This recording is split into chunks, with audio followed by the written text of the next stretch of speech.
ನನ್ನ ಭವಿಷ್ಯ ಭಾರತದ ಪ್ರಚಂಡ ಪುಟಾಣಿಗಳೇ ನಮಸ್ಕಾರ. ನಾನು ನಿಮ್ಮ ಬಾಲಾಜಿ ಕೃಷ್ಣನ್, ಅರ್ಥಶಾಸ್ತ್ರ ಉಪನ್ಯಾಸಕ. ಬನ್ನಿ ಕಲಿಯೋಣ, ನಲಿಯೋಣ, ಬೆಳೆಯೋಣ, ನವ ಕರ್ನಾಟಕದ ನಿರ್ಮಾಣ ಮಾಡೋಣ. ಇವತ್ತು ನಾವು ಕಲಿತಾ ಇರ್ತಕ್ಕಂಥದ್ದು ಪ್ರಥಮ PUCಯ ಅರ್ಥಶಾಸ್ತ್ರದ 6ನೆಯ ಪಾಠ ಕೋರಿಲೇಷನ್. ಕೋರಿಲೇಷನ್ ಚಾಪ್ಟರ್ನಲ್ಲಿ ಡಿಸ್ಟ್ರಿಬ್ಯೂಷನ್ ಆಫ್ ಮಾರ್ಕ್ಸ್ ಹೇಗಿದೆ, ಯಾವೆಲ್ಲ ಟಾಪಿಕ್ಗಳನ್ನು ನಾವು ಕಲಿಬೇಕಾಗತ್ತೆ, ಒಂದು ಮೆಲುಕು ನೋಟ ಹಾಕೋಣ ಬನ್ನಿ. ನಮ್ಮ ಕೋರಿಲೇಷನ್ ಚಾಪ್ಟರ್ನಿಂದ ಬರ್ತಕ್ಕಂತಹ ಡಿಸ್ಟ್ರಿಬ್ಯೂಷನ್ ಆಫ್ ಮಾರ್ಕ್ಸ್ ಏನು? 1 ಮಾರ್ಕ್ 1 ಪ್ರಶ್ನೆ, 2 ಮಾರ್ಕ್ 1 ಪ್ರಶ್ನೆ, 4 ಮಾರ್ಕ್ 1 ಪ್ರಶ್ನೆ, 6 ಮಾರ್ಕ್ ಯಾವುದೇ ಪ್ರಶ್ನೆ ಕೂಡ ಬರೋದಿಲ್ಲ. ಒಟ್ಟು 7 ಮಾರ್ಕ್ಸಿಗೆ ಕೋರಿಲೇಷನ್ ಚಾಪ್ಟರ್ನಿಂದ ಫೈನಲ್ ಎಕ್ಸಾಮಿನೇಷನ್ಗೆ ಕೇಳ್ತಾನೆ.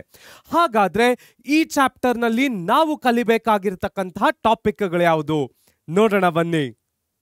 ಮೊದಲನೆಯ topic understanding correlation, relationship between variables. Correlation ಅಂದ್ರೆ ಅರ್ಥ ಏನು? ಬಹಳ ಸುಲಭ. ಯಾವುದೇ ಒಂದೆರಡು ವೇರಿಯಬಲ್ಗಳ ನಡುವೆ ಇರ್ತಕ್ಕಂತಹ ಸಂಬಂಧಗಳ ಬಗ್ಗೆ ನಾವು ಚರ್ಚೆ ಮಾಡಿ ಅರ್ಥ ಮಾಡಿಕೊಳ್ತಕ್ಕಂತಹ ಪ್ರೊಸೀಜರ್ ಅನ್ನ ನಾವು ಕೋರಿಲೇಷನ್ ಅಂತ ಕರಿತೇವೆ. ಸೊ ಕೋರಿಲೇಷನ್ ಅಂದ್ರೆ ಅರ್ಥ ಏನು? It is the process of studying the relationship between two variables.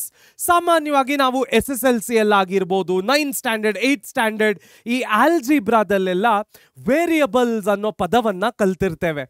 XY Z AB ಈ ತರ ಹಲವಾರು ವೇರಿಯಬಲ್ಗಳ ಬಗ್ಗೆ ತಿಳಿದುಕೊಂಡಿರ್ತೇವೆ. ಸೊ ಆ ವೇರಿಯಬಲ್ಗಳ ನಡುವೆ ಇರ್ತಕ್ಕಂತಹ ಸಂಬಂಧ ಏನು? ಅದು ಒಂದು ವೇರಿಯಬಲ್ ಇನ್ನೊಂದು ವೇರಿಯಬಲ್ಗೆ ಯಾವ ರೀತಿ ಎಫೆಕ್ಟ್ ಮಾಡುತ್ತೆ? ಆ ಎಫೆಕ್ಟ್ ಪಾಸಿಟಿವ್ ಆಗಿದೆಯಾ, ನೆಗೆಟಿವ್ ಆಗಿದೆಯಾ, ಪರ್ಫೆಕ್ಟ್ ಪಾಸಿಟಿವ್ ಆಗಿದೆಯಾ, ಪರ್ಫೆಕ್ಟ್ ನೆಗೆಟಿವ್ ಆಗಿದೆಯಾ, ಎಫೆಕ್ಟೇ ಕಾಣಿಸ್ತಾ ಇಲ್ವಾ? ಇವೆಲ್ಲದರ ಬಗ್ಗೆ ತಿಳ್ಕೊಳ್ತಕ್ಕಂತಹ ಪ್ರೊಸೀಜರ್ ಅನ್ನ ನಾವು ನಮ್ಮ ಸ್ಟ್ಯಾಟಿಸ್ಟಿಕಲ್ ಇಕನಾಮಿಕ್ಸ್ ನಲ್ಲಿ ಕೋರಿಲೇಷನ್ ಅಂತ ಕರಿತೇವೆ.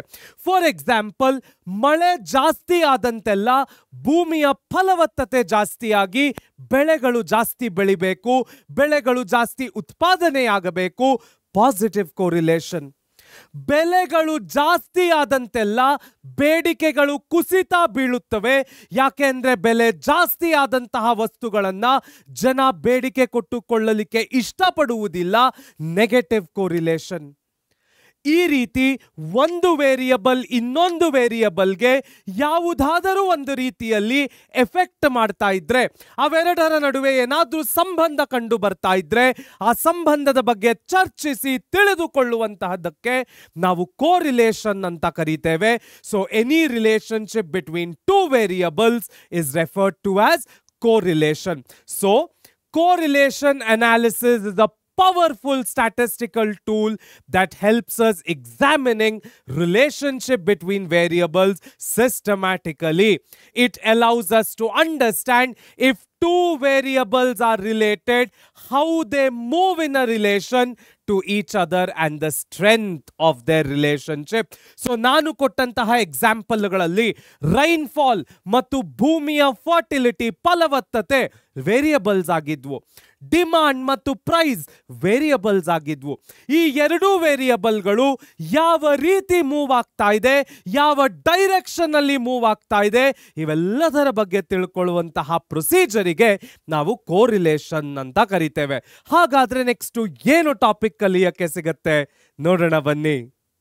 ಮುಂದಿನ topic types of relationships between variables. ಮೊದಲನೆಯದು cause and effect relationship. Some relationships have clear cause and effect interpretations. For example, low agricultural productivity is related to low rainfall. Price changes affecting quantity demanded. ನಾನು ಈಗ ತಾನೇ ಕೊಟ್ಟಂತಹ ಎರಡೂ ಎಕ್ಸಾಂಪಲ್ಗಳು cause and effect relationship ಅನ್ನ perfect ಆಗಿ explain ಮಾಡತಕ್ಕಂಥದ್ದು. ಏನು cause and effect relationship ಅಂದ್ರೆ ಬಹಳ ಸುಲಭ. ಕಾಸ್ ಮತ್ತು ಅದರ ಎಫೆಕ್ಟ್ ಈಗ ಇಲ್ಲಿ ಕಾಸ್ ಬೆಲೆ ಜಾಸ್ತಿ ಆದಂಥದ್ದು, ಅದರ ಎಫೆಕ್ಟ್ ಡಿಮಾಂಡ್ ಕಡಿಮೆ ಆಗ್ತಕ್ಕಂಥದ್ದು. ಈಗ ಇಲ್ಲಿರುವಂತಹ ಕಾಸ್ ಮಳೆ ಬರದೆ ಹೋದಂಥದ್ದು, ಅದರ ಇಫೆಕ್ಟ್ ಭೂಮಿಯ ಫಲವತ್ತತೆ ಕಡಿಮೆಯಾದಂಥದ್ದು. ಸೊ ಯಾವುದೇ ಒಂದೆರಡು ವೇರಿಯಬಲ್ಗಳ ನಡುವೆ ಕಾಸ್ ಅಂಡ್ ಇಫೆಕ್ಟ್ ಅದು ಆಗುವಂತಹ ಕಾರಣ, ಅದರಿಂದ ಆಗುವಂತಹ ರಿಸಲ್ಟ್, ಇವೆರಡರ ರಿಲೇಶನ್ಶಿಪ್ಗಳನ್ನು ನಾವು ಕಲಿಲಿಕ್ಕೆ ನಿಂತ್ರೆ ಅದನ್ನು ನಾವು ಕೋರಿಲೇಷನ್ ಅಂತ ಕರಿತೇವೆ. ನೆಕ್ಸ್ಟ್ ನೋಡೋದಾದ್ರೆ ಕೋ ಇನ್ಸಿಡೆಂಟಲ್. ಯಾವ ರೀತಿ ಒಂದೆರಡು ವೇರಿಯಬಲ್ಗಳ ನಡುವೆ ಕೋ ಇನ್ಸಿಡೆಂಟಲ್ ಆಗಿ ಅಂದ್ರೆ ಅಚಾನಕ್ಕಾಗಿ ಒಂದು ರಿಲೇಶನ್ಶಿಪ್ ಬೆಳ್ಕೊಳ್ಳುತ್ತೆ, ಅದನ್ನ ನಾವು ನಮ್ಮ ಕೋರಿಲೇಷನ್ ನಲ್ಲಿ ಕೋ ಇನ್ಸಿಡೆಂಟಲ್ ರಿಲೇಶನ್ಶಿಪ್ ಅಂತ ಕರಿತೇವೆ.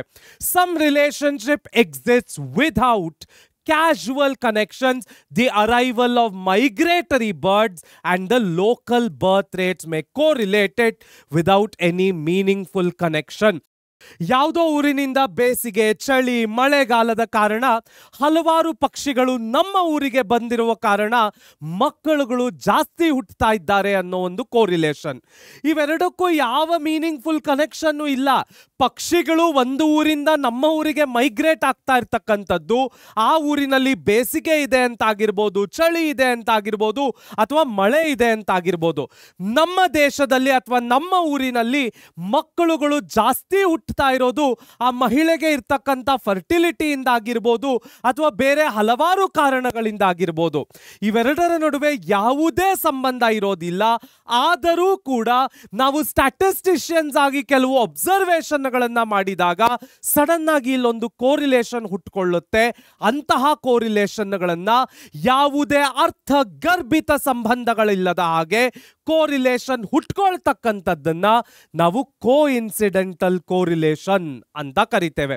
ನೆಕ್ಸ್ಟ್ ನೋಡೋದಾದ್ರೆ ಥರ್ಡ್ ವೇರಿಯಬಲ್ ಇನ್ಫ್ಲುಯೆನ್ಸ್. ಕೆಲವೊಮ್ಮೆ ಏನಾಗುತ್ತೆ, ಯಾವುದೋ ಒಂದು ಥರ್ಡ್ ವೇರಿಯಬಲ್ನ ಕಾರಣದಿಂದ ಎರಡು ಬೇರೆ ವೇರಿಯಬಲ್ಗಳ ನಡುವೆ ಕೋರಿಲೇಷನ್ ಹುಟ್ಕೊಳ್ತಕ್ಕಂಥದ್ದು. ಬೇಸಿಗೆಯಲ್ಲಿ ಐಸ್ ಕ್ರೀಮಿನ ಸೇಲ್ಸ್ ಜಾಸ್ತಿ ಆಗುತ್ತೆ. ಯಾಕೆ ಬೇಸಿಗೆಯಲ್ಲಿ ಐಸ್ ಕ್ರೀಮಿನ ಸೇಲ್ಸ್ ಜಾಸ್ತಿ ಆಗುತ್ತೆ? ಯಾಕೆಂದ್ರೆ ಇಲ್ಲೊಂದು ಥರ್ಡ್ ವೇರಿಯಬಲ್ ಫ್ಯಾಕ್ಟರ್ ಇದೆ, ಟೆಂಪರೇಚರ್ ಅಂತಕ್ಕಂಥದ್ದು. ಟೆಂಪರೇಚರ್ ಜಾಸ್ತಿ ಆದಂತೆಲ್ಲ ಐಸ್ ಕ್ರೀಮಿನ ಸೇಲ್ಸ್ ಕೂಡ ಜಾಸ್ತಿ ಆಗುತ್ತೆ, ಬೇಸಿಗೆ ಇದರ ಕಾರಣ. ಸೊ ಈ ರೀತಿ ಯಾವುದೋ ಒಂದು ಥರ್ಡ್ ವೇರಿಯಬಲ್ನಿಂದ ಒಂದೆರಡು ವೇರಿಯಬಲ್ಗಳ ನಡುವೆ ಯಾವುದಾದರೂ ಸಂಬಂಧ ಕಂಡು ಬಂದರೆ ಅದನ್ನ ನಾವೇನಂತ ಕರಿತೇವೆ? Third variable influence. So sometimes a third variable affects two other variables, creating an apparent relationship. For example, temperature might increase both ice cream sales and swimming pool drownings. So ಬೇಸಿಗೆಯ ಕಾರಣ ಐಸ್ ಕ್ರೀಮಿನ ಸೇಲ್ಸ್ ಜಾಸ್ತಿ ಆಯಿತು ಸತ್ಯ, ಅದರ ಒಟ್ಟಿಗೆ swimming ಪೂಲ್ನಲ್ಲಿ ಜನ ಸಾಯ್ತಕ್ಕಂಥದ್ದು ಕೂಡ ಜಾಸ್ತಿ ಆಯಿತು. ಬೇಸಿಗೆ ಇರುವ ಕಾರಣ ಐಸ್ ಕ್ರೀಮಿನ ಕನ್ಸಂಪ್ಷನ್ ಜಾಸ್ತಿ ಆಗುತ್ತೆ. ಬೇಸಿಗೆ ಇರುವ ಕಾರಣ ಮಕ್ಕಳೆಲ್ಲ ಸ್ವಿಮ್ಮಿಂಗ್ ಪೂಲ್ಗಳಿಗೆ ಅಥವಾ ದೊಡ್ಡವರೆಲ್ಲ ಸ್ವಿಮ್ಮಿಂಗ್ ಪೂಲ್ಗಳಿಗೆ, ನದಿಗಳಿಗೆ ಹೋಗಿ ಈಜಲು ಬಯಸ್ತಾರೆ. ಈಜಲು ಹೋದಾಗ ಹಲವಾರು ಜನ ತಮ್ಮ ಪ್ರಾಣವನ್ನ ಕಳೆದುಕೊಳ್ತಾರೆ. ಇವೆರಡರ ನಡುವೆ ಕೋರಿಲೇಷನ್ ಹುಟ್ಕೊಳ್ತಕ್ಕಂಥದ್ದು. ಸೊ ಈ ರೀತಿ ಮೂರನೇ ವೇರಿಯಬಲ್ ನಿಂದ ಯಾವ್ದಾದ್ರು ಎರಡು ವೇರಿಯಬಲ್ಗೆ ಕೋರಿಲೇಷನ್ಗಳು ಕಂಡು ಬಂದ್ರೆ ಅದನ್ನ ನಾವೇನಂತ ಕರಿತೇವೆ? ಥರ್ಡ್ ವೇರಿಯಬಲ್ ಇನ್ಫ್ಲುಯೆನ್ಸ್ ಅಂತ ಕರಿತೇವೆ. ಹಾಗಾದ್ರೆ ನೆಕ್ಸ್ಟ್ ಏನು ಕಲಿಯಕ್ಕೆ ಸಿಗತ್ತೆ ನೋಡೋಣ ಬನ್ನಿ. ನಮ್ಮ ಮುಂದಿನ topic, what does correlation actually measure? Correlation ನಿಜವಾಗ್ಲೂ ಮೆಜರ್ ಮಾಡ್ತಕ್ಕಂಥದ್ದು ಏನನ್ನ? ಮೊದಲನೆಯದಾಗಿ direction and intensity. Correlation measures the direction and intensity of relationship between variables, showing how they move in relation with each other. ಯಾವುದೇ ಒಂದು ಕೋರಿಲೇಷನ್ ಮೊದಲಿಗೆ ದಿಕ್ಕನ್ನ, ನಂತರ ಇಂಟೆನ್ಸಿಟಿಯನ್ನ ಲೆಕ್ಕ ಹಾಕುತ್ತೆ. ಯಾವುದೇ ಒಂದೆರಡು ವೇರಿಯಬಲ್ಗಳನ್ನ ಲೆಕ್ಕಕ್ಕೆ ತಗೊಂಡಾಗ ಆ ಎರಡು ವೇರಿಯಬಲ್ಗಳು ಯಾವ ದಿಕ್ಕಿಗೆ ಓಡ್ತಾ ಇವೆ, ಆ ದಿಕ್ಕಿಗೆ ಅವು ಓಡ್ತಾ ಇರುವ ಇಂಟೆನ್ಸಿಟಿ ಏನು. ಫಾರ್ ಎಕ್ಸಾಂಪಲ್, ನಾನು ಈಗ ತಾನೇ ಹೇಳಿದ ಹಾಗೆ ಐಸ್ ಕ್ರೀಮಿನ ಡಿಮಾಂಡ್ ಆಗಿರ್ಬೋದು ಮತ್ತು ಬೇಸಿಗೆಗಾಲ ಆಗಿರ್ಬೋದು. ಟೆಂಪರೇಚರ್ ಯಾವ ಡೈರೆಕ್ಷನ್ ನಲ್ಲಿದೆ, ಅದರ ಇಂಟೆನ್ಸಿಟಿ ಏನು. ಪ್ರೈಸ್ ಮತ್ತು ಡಿಮಾಂಡ್, ಬೆಲೆ ಜಾಸ್ತಿ ಆದಂತೆಲ್ಲ ಬೇಡಿಕೆ ಕಡಿಮೆ ಆಗುತ್ತೆ, ಬೇಡಿಕೆ ಜಾಸ್ತಿ ಆದಂತೆಲ್ಲ ಬೆಲೆಗಳು ಕಡಿಮೆ ಇದ್ವು ಅಂತ ಅರ್ಥ. ಇದರ ದಿಕ್ಕೇನು, ಇದರ ಇಂಟೆನ್ಸಿಟಿ ಏನು? ಸೊ ಕೋರಿಲೇಷನ್ ಅಂತಕ್ಕಂಥದ್ದು ಮೊದಲನೆಯದಾಗಿ ಮೆಜರ್ ಮಾಡ್ತಕ್ಕಂಥದ್ದೇ ಎರಡು ವೇರಿಯಬಲ್ಗಳು ಯಾವ ದಿಕ್ಕಿನಲ್ಲಿ ಓಡ್ತಾ ಇವೆ, ಆ ವೇರಿಯಬಲ್ಗಳು ಓಡ್ತಾ ಇರುವಂತಹ ಇಂಟೆನ್ಸಿಟಿ ಏನು, ಸ್ಪೀಡ್ ಏನು. ನೆಕ್ಸ್ಟ್ ನೋಡೋದಾದ್ರೆ ಕೋವೇರಿಯೇಷನ್ ನಾಟ್ ಕಾಷನ್. ಏನು ಕೋವೇರಿಯೇಷನ್ ನಾಟ್ ಕಾಷನ್ ಅಂದ್ರೆ, correlation measures covariation not caution. The presence of correlation simply means that when one variable changes the other changes in a definite way. ಇದರ ಅರ್ಥ ಏನು? ಕೋರಿಲೇಷನ್ ಅಂತಕ್ಕಂಥದ್ದು ಒಂದು ಮ್ಯಾಥಮ್ಯಾಟಿಕಲ್ ಟೂಲ್, ಒಂದು statistical tool. Karl Pearson's coefficient of correlation, Spearman's coefficient of correlation, ಇದೇ ರೀತಿ ಹಲವಾರು ಆಥರ್ಗಳು ಹಲವಾರು ರೀತಿಯ ಮ್ಯಾಥಮ್ಯಾಟಿಕಲ್ ಮಾಡೆಲ್ಗಳ ಮುಖೇನ ನಮಗೆ ಎರಡು ವೇರಿಯಬಲ್ಗಳ ನಡುವೆ ಇರತಕ್ಕಂತಹ ಸಂಬಂಧವನ್ನ ಕಂಡುಹಿಡಿಲಿಕ್ಕೆ ಹೇಳ್ಕೊಡ್ತಾರೆ ಹೊರತು ಅದು ಯಾವ ಕಾರಣಕ್ಕೆ ಕೋರಿಲೇಟ್ ಆಗಿದೆ ಅಂತಕ್ಕಂಥದ್ದನ್ನ ಹೇಳ್ಕೊಡ್ಲಿಕ್ಕೆ ಸಾಧ್ಯವೇ ಇಲ್ಲ. ಅದಕ್ಕೆ ನಾವು ಹೇಳೋದು correlation is a quantitative model, ಆದರೆ ಕ್ವಾಲಿಟೇಟಿವ್ ಮಾಡೆಲ್ ಅಲ್ಲ. Correlation will tell us everything in numbers, ಆದರೆ ಅದು ಆಗ್ತಾ ಇರ್ತಕ್ಕಂಥದ್ದಕ್ಕೆ ಕಾರಣ ಏನು ಅಂತಕ್ಕಂಥದ್ದನ್ನ ಕೋರಿಲೇಷನ್ ಹೇಳಲಿಕ್ಕೆ ಸಾಧ್ಯವೇ ಇಲ್ಲ.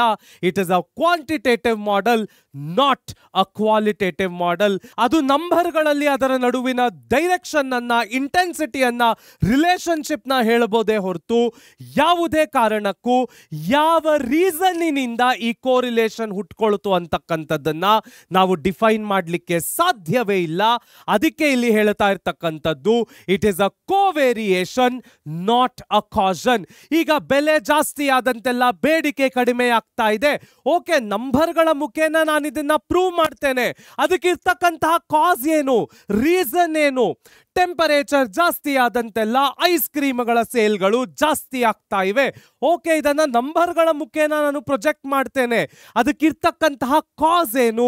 ಇದನ್ನ ಕೋರಿಲೇಷನ್ ಪ್ರೊಜೆಕ್ಟ್ ಮಾಡಲಿಕ್ಕೆ ಸಾಧ್ಯ ಇಲ್ಲ. ನೆಕ್ಸ್ಟ್ ಅದು ಲೀನಿಯರ್ ರಿಲೇಶನ್ಶಿಪ್ಗಳನ್ನ ತಿಳಿಸಿಕೊಡುತ್ತವೆ.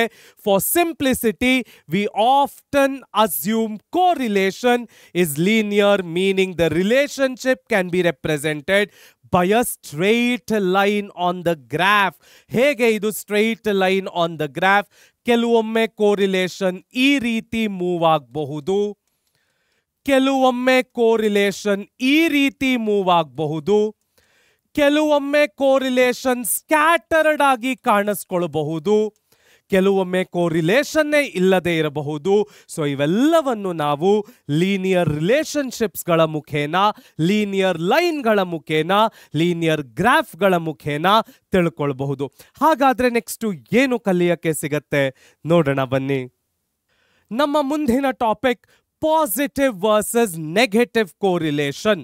ಏನು ಪಾಸಿಟಿವ್ ವರ್ಸಸ್ ನೆಗೆಟಿವ್ ಕೋರಿಲೇಷನ್ ಅಂದ್ರೆ, ಯಾವುದೇ ಎರಡು ವೇರಿಯಬಲ್ಗಳು ಒಂದೇ ದಿಕ್ಕಿನಲ್ಲಿ ಇಂಟೆನ್ಸಿಟಿ ಒಟ್ಟಿಗೆ ಓಡ್ತಾ ಇದ್ರೆ ಅದನ್ನ ನಾವು ಪಾಸಿಟಿವ್ ಕೋರಿಲೇಶನ್ಶಿಪ್ ಅಂತ ಕರಿತೇವೆ.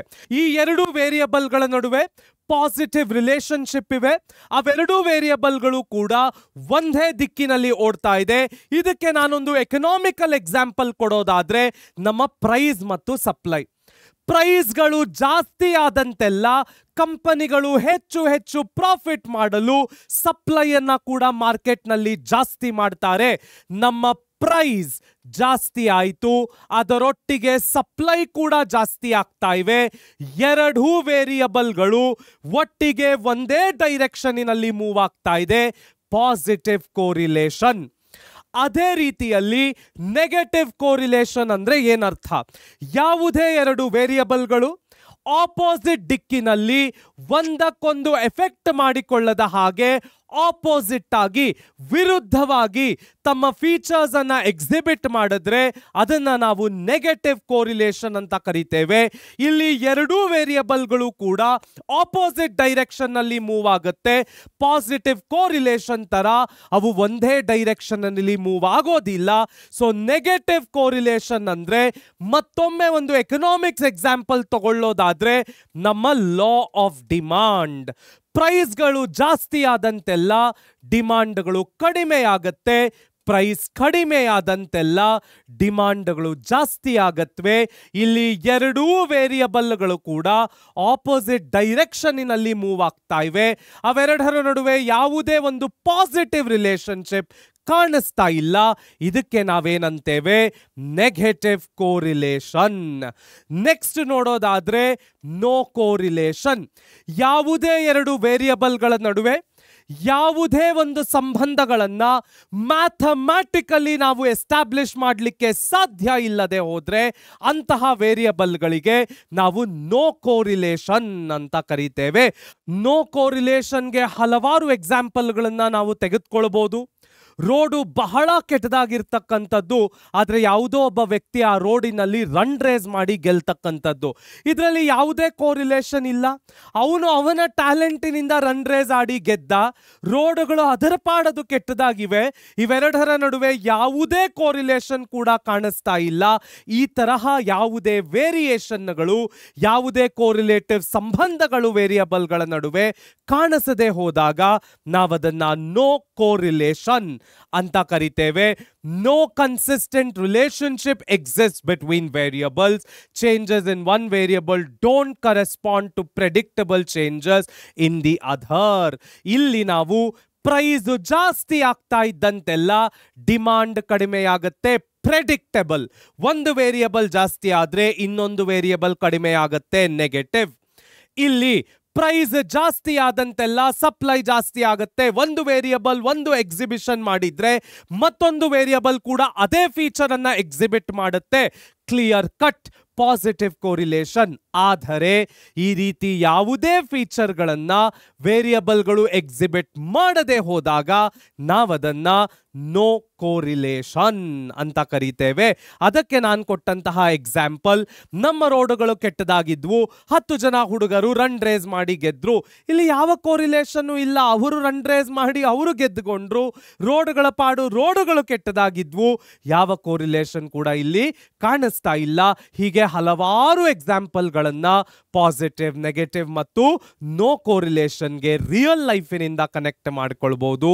ಹಾಗಾದ್ರೆ ನೆಕ್ಸ್ಟ್ ಏನು ಕಲಿಯಕ್ಕೆ ಸಿಗತ್ತೆ ನೋಡೋಣ ಬನ್ನಿ. ಮುಂದಿನ topic techniques for measuring correlation. ಯಾವ ಯಾವ ಟೆಕ್ನಿಕ್ಗಳು, ಯಾವ ಯಾವ ಮ್ಯಾಥಮ್ಯಾಟಿಕಲ್ ಮಾಡೆಲ್ಗಳು ಕೋರಿಲೇಷನ್ ಅನ್ನ ಎಕ್ಸಿಬಿಟ್ ಮಾಡಲಿಕ್ಕೆ, ಕ್ಯಾಲ್ಕ್ಯುಲೇಟ್ ಮಾಡಲಿಕ್ಕೆ ಇದೆ?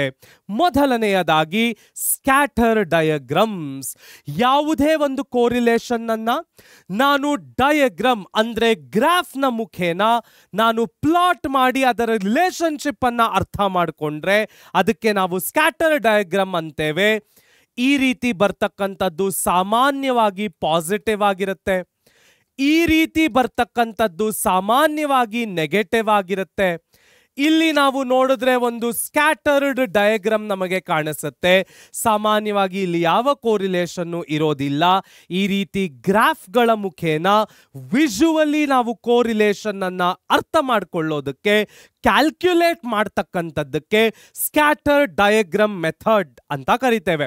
So visually presents the nature of association without giving any specific numerical value, showing the pattern of relationship between variables. ನೋಡಿ, ಈ ರೀತಿ ಒಂದು ಪ್ಯಾಟರ್ನ್ ಅಂತ ಕಾಣಿಸಿದಾಗ ಒಂದು ಲೈನ್, ಇಲ್ಲೊಂದು ಲೈನ್, ಈ ರೀತಿ ಸ್ಕ್ಯಾಟರ್ ಆಗಿರ್ತಕ್ಕಂಥದ್ದು ಯಾವುದೇ ನಂಬರ್ಗಳ ಆಧಾರ ಇಲ್ಲದೆ ಬರೀ ಒಂದು ಲೈನಿನ ಆಧಾರದ ಮೇಲೆ, ಗ್ರಾಫಿನ ಆಧಾರದ ಮೇಲೆ ನಾವು ಅದರ ರಿಲೇಶನ್ಶಿಪ್ ಅನ್ನ ಅರ್ಥ ಮಾಡಿಕೊಂಡು ಕೋರಿಲೇಷನ್ ಅನ್ನ ಕಂಡು ಹಿಡಿದ್ರೆ ಸ್ಕ್ಯಾಟರ್ ಡಯಾಗ್ರಾಮ್ ಅಂತ ಕರಿತೇವೆ. ನೆಕ್ಸ್ಟ್ ನೋಡೋದಾದ್ರೆ Karl Pearson's coefficient of correlation. So Karl Pearson's coefficient of correlation ಗೆ ಒಂದು ನ್ಯೂಮರಿಕಲ್ ಮೆಜರ್ ಇದೆ. of linear relationship between two variables with ranging from -1 to +1. So -1 ಬಂದ್ರೆ perfect negative correlation, +1 ಬಂದ್ರೆ perfect positive correlation. ಯಾವುದೇ negative ನಂಬರ್ಗಳು ಬಂದ್ರು negative correlation ಆಗುತ್ತೆ, positive ನಂಬರ್ಗಳು ಬಂದ್ರೆ positive correlation ಆಗುತ್ತೆ. ಹಾಗಾದ್ರೆ ಕಾರ್ಲ್ ಪಿಯರ್ಸನ್ಗೆ ಬರ್ತಕ್ಕಂತಹ ಫಾರ್ಮ್ಯುಲಾ ಏನು? Very simple. ನಾವು ಯಾವುದೇ ಕೋರಿಲೇಷನ್ ಅನ್ನ R ನಿಂದ ರೆಪ್ರೆಸೆಂಟ್ ಮಾಡ್ತೇವೆ. n summation xy minus summation x summation y divided by root of n summation x square minus summation x the whole square into root of n summation y square minus summation y the whole square. ಈ ಫಾರ್ಮುಲಾವನ್ನ adapt ಮಾಡಿಕೊಂಡು ನಾವು ನಮ್ಮ ಕೋರಿಲೇಷನ್ಗಳನ್ನ ಕಂಡುಹಿಡಿದ್ರೆ ಅದಕ್ಕೆ ನಾವು Karl Pearson's coefficient of correlation ಅಂತ ಕರಿತೇವೆ. Next ನೋಡೋದಾದ್ರೆ ಸ್ಪಿಯರ್ಮನ್ಸ್ ರ್ಯಾಂಕ್ ಕೋರಿಲೇಷನ್. ನಾವು ಸ್ಕ್ಯಾಟರ್ ಡಯಾಗ್ರಾಮ್ ಮಾಡಿದಾಗ ನಮಗೆ ಯಾವುದೇ ಒಂದು ನ್ಯೂಮರಿಕಲ್ ಬೇಸ್ ಸಿಗಲ್ಲ, ಒಂದಿಷ್ಟು ಗ್ರಾಫಿಕಲ್ ಇಲ್ಲಸ್ಟ್ರೇಷನ್ನಿನ ಆಧಾರದ ಮೇಲೆ ನಾವು ಕೋರಿಲೇಷನ್ ಅನ್ನ ಕಂಡುಹಿಡ್ಕೊಳ್ಬೇಕಾಗತ್ತೆ. ಅದೇ ರೀತಿಯಲ್ಲಿ ನಾನು Karl Pearson's coefficient of correlation ಅನ್ನ ಫಾಲೋ ಮಾಡಿದ್ರೆ ನನಗೆ ನಂಬರ್ಗಳು ಜಾಸ್ತಿ ಆಗತ್ವೆ, ಕ್ಯಾಲ್ಕ್ಯುಲೇಷನ್ ಕಾಂಪ್ಲೆಕ್ಸಿಟಿಗಳು ಜಾಸ್ತಿ ಆಗತ್ವೆ. ಇವೆರಡೂ ಡಿಸ್ಅಡ್ವಾಂಟೇಜ್ಗಳನ್ನ ಅವಾಯ್ಡ್ ಮಾಡಲಿಕ್ಕೆ ಇರ್ತಕ್ಕಂಥದ್ದೇ ನಮ್ಮ ಸ್ಪಿಯರ್ಮನ್ಸ್ ರ್ಯಾಂಕ್ ಕೋರಿಲೇಷನ್. ಸೊ ಯಾವುದೇ ಒಂದೆರಡು ವೇರಿಯಬಲ್ಗಳಿಗೆ ರ್ಯಾಂಕಿನ ಆಧಾರದ ಮೇಲೆ ನಾವು ಕೋರಿಲೇಷನ್ ಅನ್ನ ಕ್ಯಾಲ್ಕ್ಯುಲೇಟ್ ಮಾಡ್ತಕ್ಕಂಥದ್ದಕ್ಕೆ ಸ್ಪಿಯರ್ಮನ್ಸ್ ರ್ಯಾಂಕ್ ಕೋರಿಲೇಷನ್ ಅಂತ ಕರಿತೇವೆ. ಹಲವಾರು ಆಥರ್ಗಳು ಬೇರೆ ಬೇರೆ ರೂಪದಲ್ಲಿ ಅವರು ಈ ಫಾರ್ಮುಲಾಗಳನ್ನ ಪ್ರೆಸೆಂಟ್ ಮಾಡಬಹುದು. ಒಂದು important method of presenting the formula, easy method of presenting the formula for Spearman's rank correlation is this: 1 minus 6 summation d square plus correction factor divided by n cube minus n. ಇಲ್ಲಿ ನಮ್ಮ correction ಫ್ಯಾಕ್ಟರ್ಗೆ ಇರ್ತಕ್ಕಂಥ formula ಏನು? m cube minus m divided by 12. So ಎಷ್ಟು ನಂಬರ್ಗಳು repeat ಆಗಿವೆ ಅಷ್ಟು ಸಲ ನಾನು ಕರೆಕ್ಷನ್ ಫ್ಯಾಕ್ಟರ್ಗಳನ್ನ ರಿಪೀಟ್ ಮಾಡಬೇಕಾಗತ್ತೆ. This is the easiest method of solving Spearman's rank correlation. ಹಾಗಾದ್ರೆ ನೆಕ್ಸ್ಟ್ ಏನು ಕಲಿಯಕ್ಕೆ ಸಿಗತ್ತೆ ನೋಡೋಣ ಬನ್ನಿ. ನಮ್ಮ ಮುಂದಿನ ಟಾಪಿಕ್ ಅಂಡರ್ಸ್ಟ್ಯಾಂಡಿಂಗ್ ಸ್ಕ್ಯಾಟರ್ ಡಯಾಗ್ರಾಮ್ಸ್. ಈಗ ತಾನೇ ನಾನು ಮಾತಾಡಿದ ಹಾಗೆ ಸ್ಕ್ಯಾಟರ್ಡ್ ಡಯಾಗ್ರಾಮ್ ಅಂದ್ರೆ ಕೋರಿಲೇಷನ್ಗಳನ್ನ ನಾವು ಗ್ರಾಫಿಕಲ್ ಇಲ್ಲಸ್ಟ್ರೇಷನ್ಗಳ ಮುಖೇನ ಕಂಡುಹಿಡಿಯುವಂತಹ ಪ್ರೊಸೀಜರಿಗೆ ಸ್ಕ್ಯಾಟರ್ ಡಯಾಗ್ರಾಮ್ ಅಂತ ಕರಿತೇವೆ. ಸ್ಕ್ಯಾಟರ್ ಡಯಾಗ್ರಾಮ್ ನಲ್ಲಿ ಮತ್ತೊಮ್ಮೆ ನಾವು ಪಾಸಿಟಿವ್, ನೆಗೆಟಿವ್ ಮತ್ತು ನೋ ಕೋರಿಲೇಷನ್ ಅನ್ನ ಕಾಣಬಹುದು. ಪಾಸಿಟಿವ್ ಕೋರಿಲೇಷನ್ ಅಂದ್ರೆ ಈ ರೀತಿ ಲೈನ್ ಮೂವ್ ಆಗುತ್ತೆ. So points scatter around an upward rising line indicating variables move in the same direction. When x rises, y also rises. Next ನಾವು ನೆಗೆಟಿವ್ ಕೋರಿಲೇಷನ್ ಅನ್ನ ನೋಡಿದ್ರೆ ಆಪೋಸಿಟ್ ಡೈರೆಕ್ಷನ್ ನಿಂದ ನಮಗೆ trend ಕಾಣಿಸ್ತಕ್ಕಂಥದ್ದು. Points scatter around downward sloping line showing variables move in an opposite direction. When x rises, y falls. ನಮ್ಮ ಮೂರನೆಯದು ನೋಡೋದಾದ್ರೆ no correlation, no clear upward or downward pattern exist indicating no linear relationship between the variables. ಇಲ್ಲಿ ನಾನು ಈಗ ತಾನೇ ತೋರಿಸಿದ ಹಾಗೆ ಎಲ್ಲ ಪಾಯಿಂಟ್ಗಳು ಸ್ಕ್ಯಾಟರ್ ಆಗಿರುತ್ತವೆ. ಇಲ್ಲಿ ಯಾವುದೇ ರಿಲೇಶನ್ಶಿಪ್ ಅಥವಾ ಟ್ರೆಂಡ್ ಕೂಡ ಕಂಡು ಬರೋದಿಲ್ಲ. ಇಂತಹದ್ದಕ್ಕೆ ನಾವು ನೋ ಕೋರಿಲೇಷನ್ ಅಂತ ಕರಿತೇವೆ. ಹಾಗಾದ್ರೆ ನೆಕ್ಸ್ಟ್ ಏನು ಕಲಿಯಕ್ಕೆ ಸಿಗತ್ತೆ ನೋಡೋಣ ಬನ್ನಿ. ನಮ್ಮ ಮುಂದಿನ topic Karl Pearson's coefficient of correlation. ನೋಡೋಣ ಬನ್ನಿ. ಮೊದಲಿಗೆ it is also known as product moment correlation coefficient or simple correlation coefficient. It gives a precise numerical value for the degree of linear relationship between the two variables of x and y. ಇಲ್ಲಿ +1 ನಿಂದ -1 ತನಕ ಯಾವುದಾದರೂ value clear cut ಆಗಿ ನಮಗೆ ಸಿಕ್ಕೇ ಸಿಗುತ್ತೆ.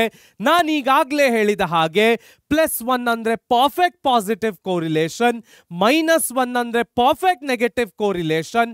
+1 ಒಳಗಡೆ ಬರೋದಾದ್ರೆ ಬರೀ ಪಾಸಿಟಿವ್ ಕೋರಿಲೇಷನ್, -1 ಒಳಗಡೆ ನೆಗೆಟಿವ್ ಬಂದ್ರೆ negative correlation ಅನ್ನಿಸ್ಕೊಳ್ತಕ್ಕಂಥದ್ದು.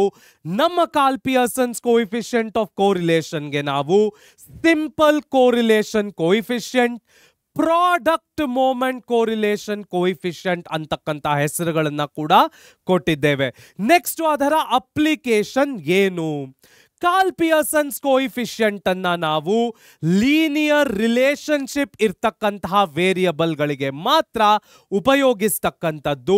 For non linear relationship this correlation coefficient can be misleading. Next ಅದರ ಕ್ಯಾಲ್ಕ್ಯುಲೇಷನ್, ನಾನು ಈಗ ತಾನೇ ಅದರ ಫಾರ್ಮುಲಾವನ್ನ ಹೇಳಿದೆ. ಸೊ ಕೋರಿಲೇಷನ್ ಫಾರ್ಮುಲಾ ಏನು, ಅದರಲ್ಲೂ ಕಾರ್ಲ್ ಪಿಯರ್ಸನ್ ನ ಕೋರಿಲೇಷನ್ ಅನ್ನ ನಾವು ಹೇಗೆ ಕ್ಯಾಲ್ಕ್ಯುಲೇಟ್ ಮಾಡೋದು? ಬಹಳ ಸುಲಭ. n summation xy minus summation x summation y divided by root of n summation x square minus summation x the whole square into root of n summation y square minus summation y the whole square. ಹಲವಾರು ರೀತಿಗಳಲ್ಲಿ ನಾವು ಈ ಫಾರ್ಮುಲಾಗಳನ್ನು represent ಮಾಡಿ ನಮ್ಮ ವೇರಿಯಬಲ್ಗಳನ್ನು change ಮಾಡ್ಕೊಳ್ಬಹುದು. But this is the easiest method to learn this. ಹಾಗಾದ್ರೆ next ಏನು ಕಲಿಯಕ್ಕೆ ಸಿಗತ್ತೆ ನೋಡೋಣ ಬನ್ನಿ. ನಮ್ಮ ಮುಂದಿನ ಟಾಪಿಕ್ ನೋಡೋದಾದ್ರೆ properties of correlation coefficient.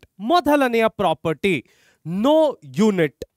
R ಅಂದ್ರೆ correlation coefficient has no unit. It's a pure number. Units of measurement are not a part of coefficient correlation. ಅಂದರೆ ಏನರ್ಥ? ಹಲವಾರು ಬಾರಿ ನಾವು 80 kgs, 80 pounds, 90 centimeters, 90 inches ಈ ರೀತಿ ಹಲವಾರು ಯೂನಿಟ್ಗಳನ್ನು ಕೊಟ್ಟು ಮೆಜರ್ಮೆಂಟ್ಗಳನ್ನು ಕ್ಯಾಲ್ಕ್ಯುಲೇಟ್ ಮಾಡ್ತೇವೆ. ಆ ರೀತಿ ನಮ್ಮ ಕೋರಿಲೇಷನ್ ಕೋಎಫಿಷಿಯಂಟಿನಲ್ಲಿ ಯಾವುದೇ ಯೂನಿಟ್ಗಳು ಇಲ್ಲ. It is independent of the units. Next ನೋಡೋದಾದ್ರೆ ಸ್ಕೇಲ್ ಇಂಡಿಪೆಂಡೆನ್ಸ್. ಈಗ ತಾನೇ ನಾನು ನಿಮಗೆ ಹೇಳ್ತಾ ಇದ್ದೆ, ನಾವು ವೆಯ್ಟ್ ಅನ್ನ ಕೆಜಿಸ್ ಅಲ್ಲಿ, ಪೌಂಡ್ಸ್ ಅಲ್ಲಿ ಮೆಜರ್ ಮಾಡಲಿ, ಹೈಟ್ ಅನ್ನ ಇಂಚಸ್ ಅಲ್ಲಿ, ಸೆಂಟಿಮೀಟರ್ಸ್ ನಲ್ಲಿ ಮೆಜರ್ ಮಾಡಲಿ, ನಮ್ಮ ಕೋರಿಲೇಷನ್ ಕೋಎಫಿಷಿಯಂಟಿಗೆ ಅದು ಯಾವುದೇ ಎಫೆಕ್ಟ್ ಅನ್ನ ಮಾಡೋದಿಲ್ಲ. ಆ ಪ್ರಾಪರ್ಟಿಗೆ ನಾವೇನಂತ ಕರಿತೇವೆ? ಸ್ಕೇಲ್ ಇಂಡಿಪೆಂಡೆನ್ಸ್ ಅಂತ ಕರಿತೇವೆ. ನೆಕ್ಸ್ಟ್ ನೋಡೋದಾದ್ರೆ ಲಿಮಿಟೆಡ್ ರೇಂಜ್. ನಾನು ಇಷ್ಟೊತ್ತು ಹೇಳಿದ ಹಾಗೆ ನಮ್ಮ ಕೋರಿಲೇಷನ್ ಕೋಎಫಿಷಿಯಂಟ್ +1 ನಿಂದ -1 ಒಳಗೆ ತನಕ ಯಾವ ನಂಬರ್ಗಳಲ್ಲಿ ಕೂಡ ಅಡಗಿ ಕುಳಿತಿರಬಹುದು. ನಮಗೆ +1 ಸಿಕ್ಕಿದ್ರೆ ಪರ್ಫೆಕ್ಟ್ ಪಾಸಿಟಿವ್, -1 ಸಿಕ್ಕಿದ್ರೆ ಪರ್ಫೆಕ್ಟ್ ನೆಗೆಟಿವ್ ಆಗುತ್ತೆ. -1 ಒಳಗಡೆ ಯಾವುದೇ ನೆಗೆಟಿವ್ ನಂಬರ್ ಸಿಕ್ಕಿದ್ರೂ ಕೂಡ ನೆಗೆಟಿವ್ ಕೋರಿಲೇಷನ್, +1 ಒಳಗಡೆ ಯಾವುದೇ ನಂಬರ್ ಸಿಕ್ಕಿದ್ರೂ ಕೂಡ ಅದು ಪಾಸಿಟಿವ್ ಕೋರಿಲೇಷನ್ ಆಗುತ್ತೆ.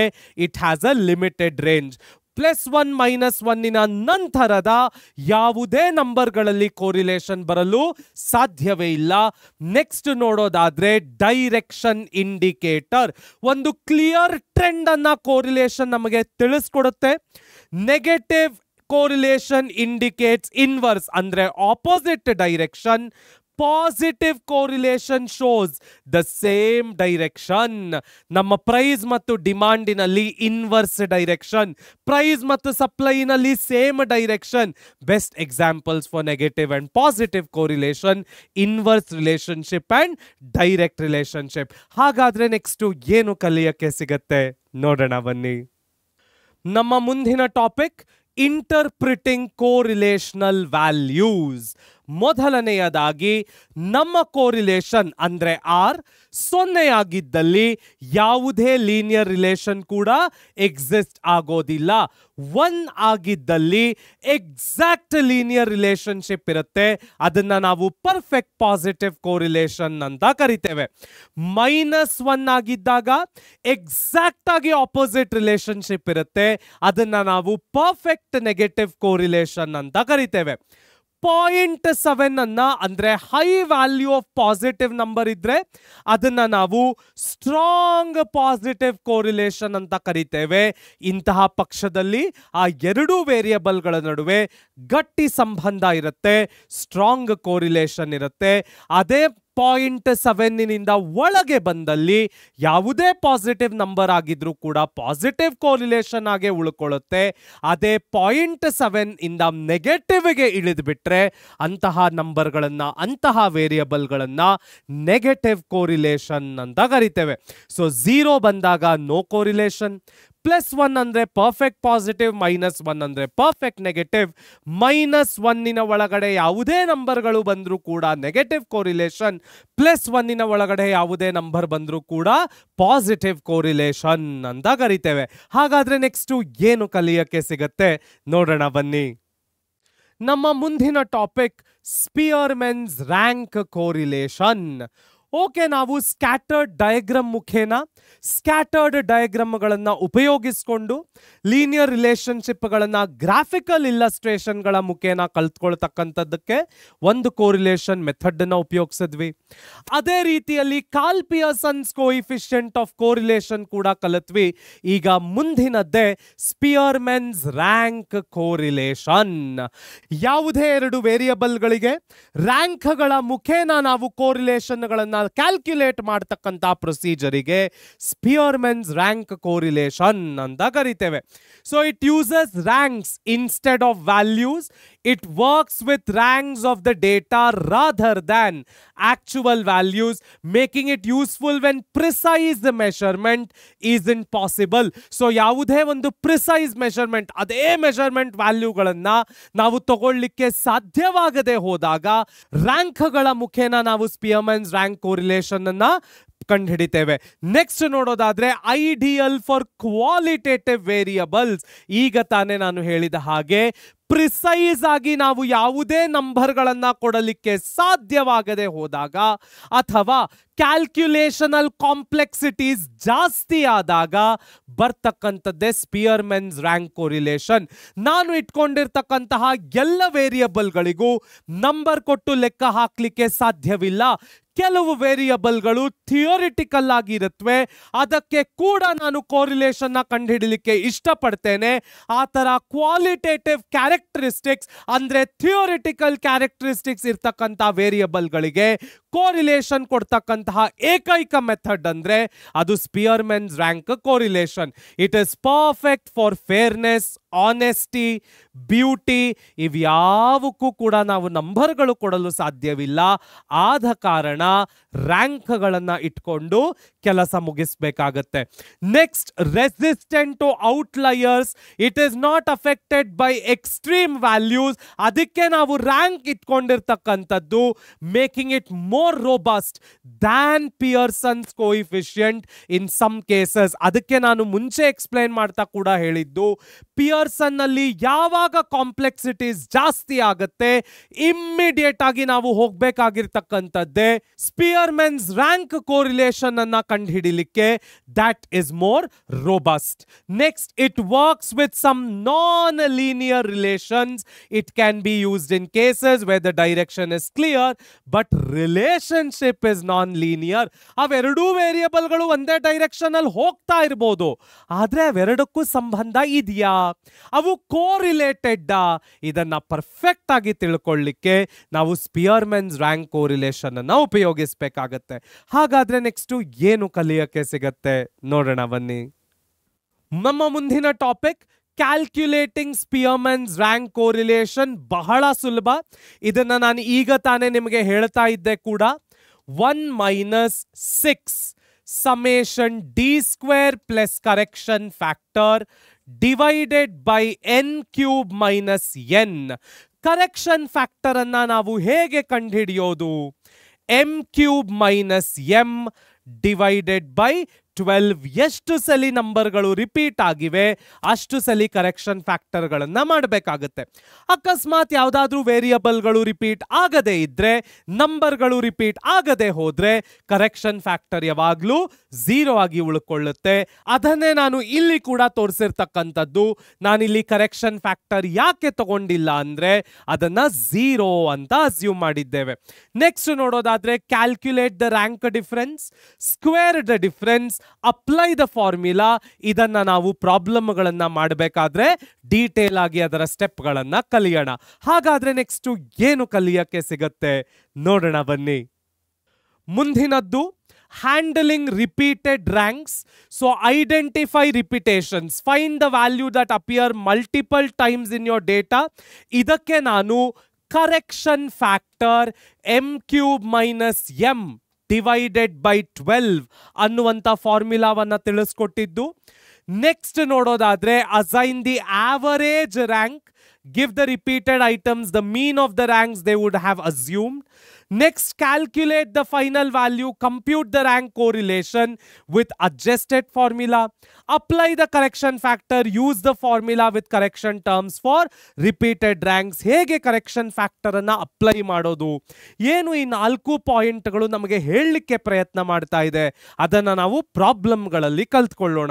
ನೆಕ್ಸ್ಟ್ ನಮಗೆ ಏನು ಕಲಿಯಕ್ಕೆ ಸಿಗತ್ತೆ ನೋಡೋಣ ಬನ್ನಿ. Practical applications of correlation. ಒಂದಿಷ್ಟು ಫೀಲ್ಡ್ಗಳಲ್ಲಿ ಕೋರಿಲೇಷನ್ ಅಪ್ಲಿಕೇಶನ್ ನಿಜವಾಗ್ಲೂ ಹ್ಯಾಂಡಿಯಾಗಿ ಒಳಗೆ ಬರುತ್ತೆ. ಯಾವುದದು? ಮೊದಲನೆಯದಾಗಿ ಎಕನಾಮಿಕ್ಸ್ ನಲ್ಲಿ market analysis, relationship between price and demand, price and supply ಕೂಡ ಆಗುತ್ತೆ. ನೆಕ್ಸ್ಟ್ ನಮ್ಮ ಎಡ್ಯುಕೇಶನ್ ಅಲ್ಲಿ performance assessment, correlation between study hours and grades. ಯಾವ ಮಕ್ಕಳು ಜಾಸ್ತಿ ಓದ್ತಾರೆ ಅವರು ನಿಜವಾಗ್ಲೂ ಒಳ್ಳೆ ಮಾರ್ಕ್ಸ್ ತೆಗಿತಾ ಇದ್ದಾರಾ, ಕೋರಿಲೇಷನ್ ಒಳಪಡಿಸಬಹುದು.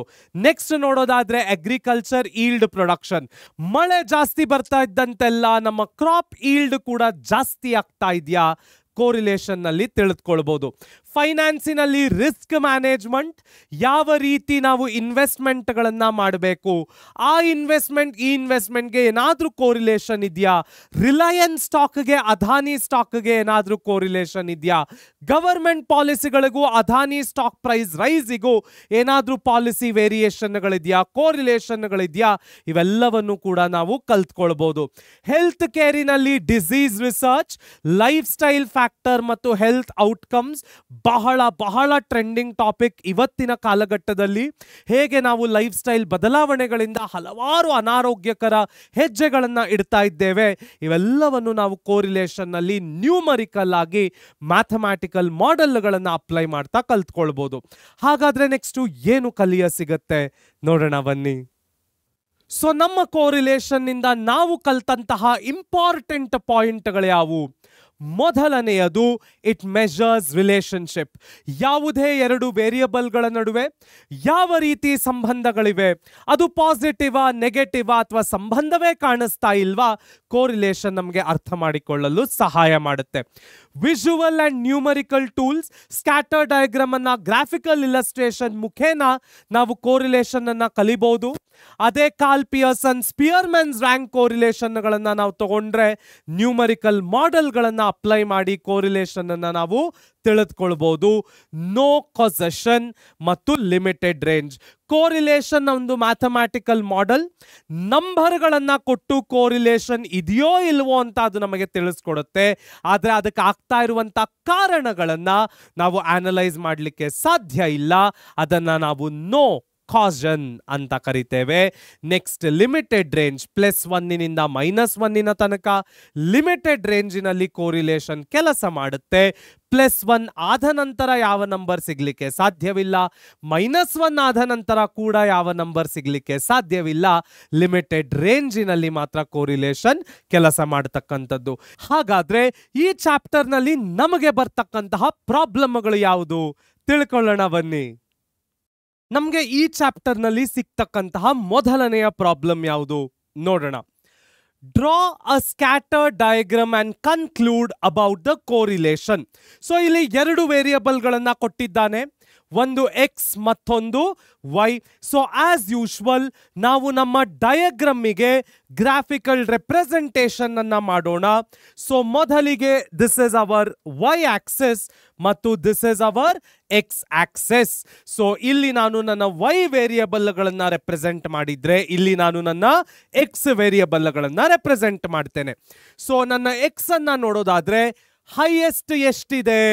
80 ಇದೆ. ಲೋವೆಸ್ಟ್ 10 ಇದೆ. ಸೊ 0ವಿನಿಂದ ಶುರು ಮಾಡ್ತಾ 10, 20, 30, 40, 50, 60, 70 ಮತ್ತು 80. ನನ್ನ ವೈ ವೇರಿಯಬಲ್ ಅಲ್ಲಿ 5 ಲೋಯೆಸ್ಟ್ ಇದ್ರೆ ಹೈಯೆಸ್ಟ್ ನೋಡೋದಾದ್ರೆ 50 ಇದೆ. ಸೊ 5ನಿಂದ ಶುರು ಮಾಡಿ 5, 10, 15, 20, 25, 30, 35, 40, 45, 50. ಮತ್ತೊಮ್ಮೆ ಚೆಕ್ ಮಾಡಿಕೊಳ್ಳೋದಾದ್ರೆ ಇಲ್ಲಿ ಹೈಯೆಸ್ಟ್ ಮತ್ತು ಲೋಯೆಸ್ಟ್ ನಂಬರ್ಗಳು ಪರ್ಫೆಕ್ಟ್ ಆಗಿ ಇವೆ. ನಾನು ಇಲ್ಲಿ ತಗೊಂಡಿರ್ತಕ್ಕಂಥದ್ದು ಎಕ್ಸ್ ಆಕ್ಸಿಸ್ ನೋಡೋದಾದ್ರೆ 1 ಸೆಂಟಿಮೀಟರ್ ಈಕ್ವಲ್ಸ್ 10 ಯೂನಿಟ್ಸ್. ಅದೇ ರೀತಿ ನನ್ನ ವೈ ಆಕ್ಸಿಸ್ ನೋಡೋದಾದ್ರೆ 1 ಸೆಂಟಿಮೀಟರ್ ಈಕ್ವಲ್ಸ್ 5 ಯೂನಿಟ್ಸ್ ಅನ್ನ ಕನ್ಸಿಡರ್ ಮಾಡಿದ್ದೀನಿ. ಕೆಲವರು ಹೇಳ್ತಾರೆ ಮೊದಲಿಗೆ ನೀವು ಟ್ರೆಂಡ್ ಲೈನ್ ಹಾಕೊಂಡು ತದನಂತರದಲ್ಲಿ ನೀವು ವೇರಿಯಬಲ್ಗಳನ್ನ ಡ್ರಾ ಮಾಡ್ಕೊಳ್ಳಿ ಅಥವಾ ಪ್ಲಾಟ್ ಮಾಡ್ಕೊಳ್ಳಿ ಅಂತ. That is also correct, but my method and the simplest method of doing correlation scatter ಡಯಾಗ್ರಾಮ್ನ ಮುಖೇನ ಈ ರೀತಿ. ಮೊದಲನೆಯದಾಗಿ ನಮ್ಗಿರ್ತಕ್ಕಂಥ ವೇರಿಯಬಲ್ಗಳು 10 ಮತ್ತು 5. ಸೊ ಮೊದಲನೆಯದಾಗಿ 10 ಮತ್ತು 5. ಎರಡನೆಯದು 20 ಮತ್ತು 20. ಮೂರನೆಯದು 30ಗೆ 25. ಸೊ ಪರ್ಫೆಕ್ಟ್ ಆಗಿ ಸಿಗುತ್ತೆ. 40ಗೆ 35 ಸಿಕ್ಕಿದ್ರೆ 50ಗೆ 40 ಸಿಕ್ತಕ್ಕಂಥದ್ದು, 60ಗೆ 35 ಸಿಕ್ತಕ್ಕಂಥದ್ದು.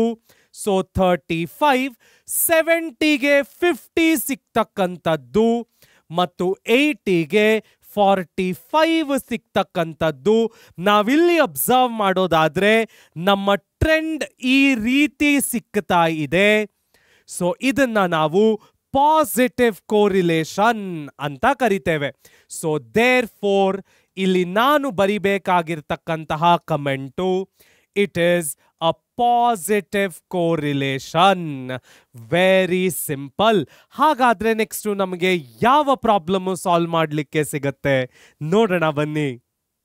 ನಮ್ಮ ಮುಂದಿನ ಪ್ರಾಬ್ಲಮ್ ಹೇಳ್ತಾ ಇದೆ, draw a scatter diagram and interpret the correlation. As usual ನಾವು ನಮ್ಮ ಗ್ರಾಫ್ ಅನ್ನ ಹಾಕೊಳ್ಳೋಣ. As usual, this is our y-axis ಮತ್ತು this is our x-axis. X-axis ನಲ್ಲಿ highest 6 ಇದೆ, lowest 1 ಇದೆ. ಅಲ್ಲಿಗೆ 1 ಸೆಂಟಿಮೀಟರ್ಗೆ 1 ಯೂನಿಟ್ ಆಗುತ್ತೆ. y ನೋಡೋದಾದ್ರೆ highest 12 ಇದೆ, lowest 2 ಇದೆ.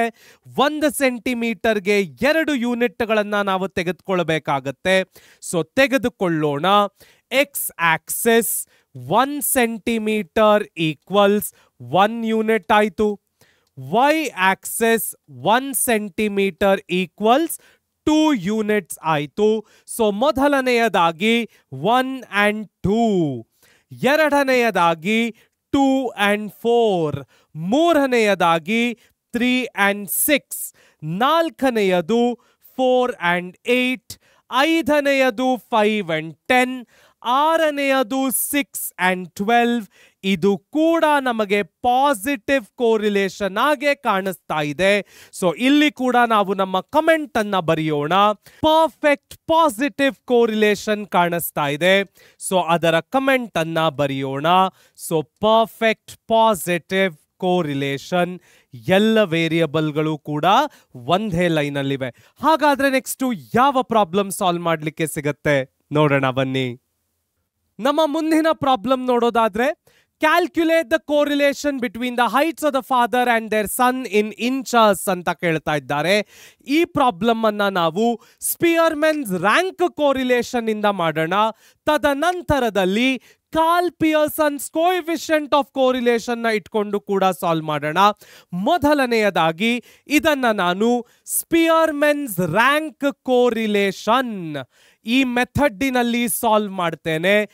ಬಹಳ ಸುಲಭವಾದಂತಹ ಪ್ರಾಬ್ಲಮ್.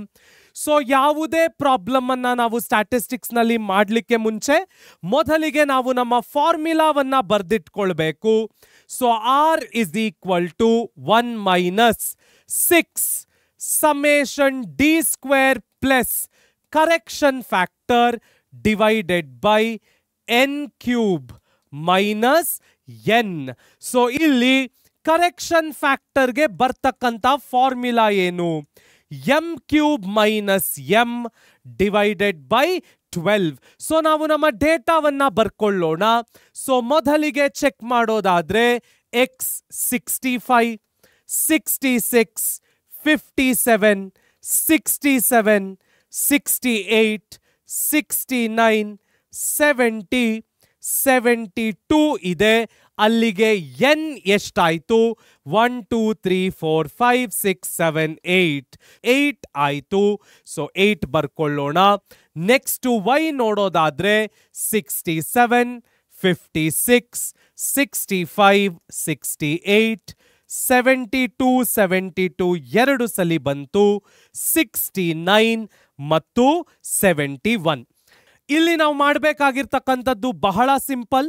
ಫಾರ್ಮುಲಾ ಪ್ರಕಾರ ನನಗೆ ಡಿ ಸ್ಕ್ವೇರ್ ಬೇಕು. ಹೇಗೆ ಡಿ ಸ್ಕ್ವೇರ್ ಅನ್ನ ಕಂಡು ಹಿಡ್ಕೊಳ್ತಕ್ಕಂಥದ್ದು? ಮೊದಲಿಗೆ ನಾನು ಎಕ್ಸ್ಗೆ ರ್ಯಾಂಕ್ ಕೊಡಬೇಕು, ತದನಂತರ ವೈಗೆ ರ್ಯಾಂಕ್ ಕೊಡಬೇಕು. D is equal to rank of X ಮತ್ತು ರ್ಯಾಂಕ್ ಆಫ್ ವೈ. ಇದನ್ನ ನಾವು ಸ್ಕ್ವೇರ್ ಮಾಡಿದ್ರೆ ನಮಗೆ ಡಿ ಸ್ಕ್ವೇರ್ ಸಿಗತ್ತೆ. So simple. ಯಾವುದೇ ಸ್ಟ್ಯಾಟಿಸ್ಟಿಕಲ್ ಫಾರ್ಮುಲಾಗಳನ್ನ ಫಸ್ಟ್ ಬರ್ಕೊಂಡು ಅದರ ರಿಕ್ವೈರ್ಮೆಂಟ್ ಏನಿದೆ ಅದರ ಪ್ರಕಾರ ನಾವು ಪ್ರಾಬ್ಲಮ್ಗಳನ್ನ ಸಾಲ್ವ್ ಮಾಡಬೇಕಾಗತ್ತೆ. ಈಗ ನೋಡೋಣ ಮ್ಯಾಜಿಕ್. ಮೊದಲಿಗೆ ನಾವು ರ್ಯಾಂಕ್ಗಳನ್ನ ಕೊಟ್ಕೊಂಡು ಬರೋಣ. ಸೊ ಎಕ್ಸಿನಲ್ಲಿ ಇರ್ತಕ್ಕಂಥ highest number 72ಗೆ rank 1.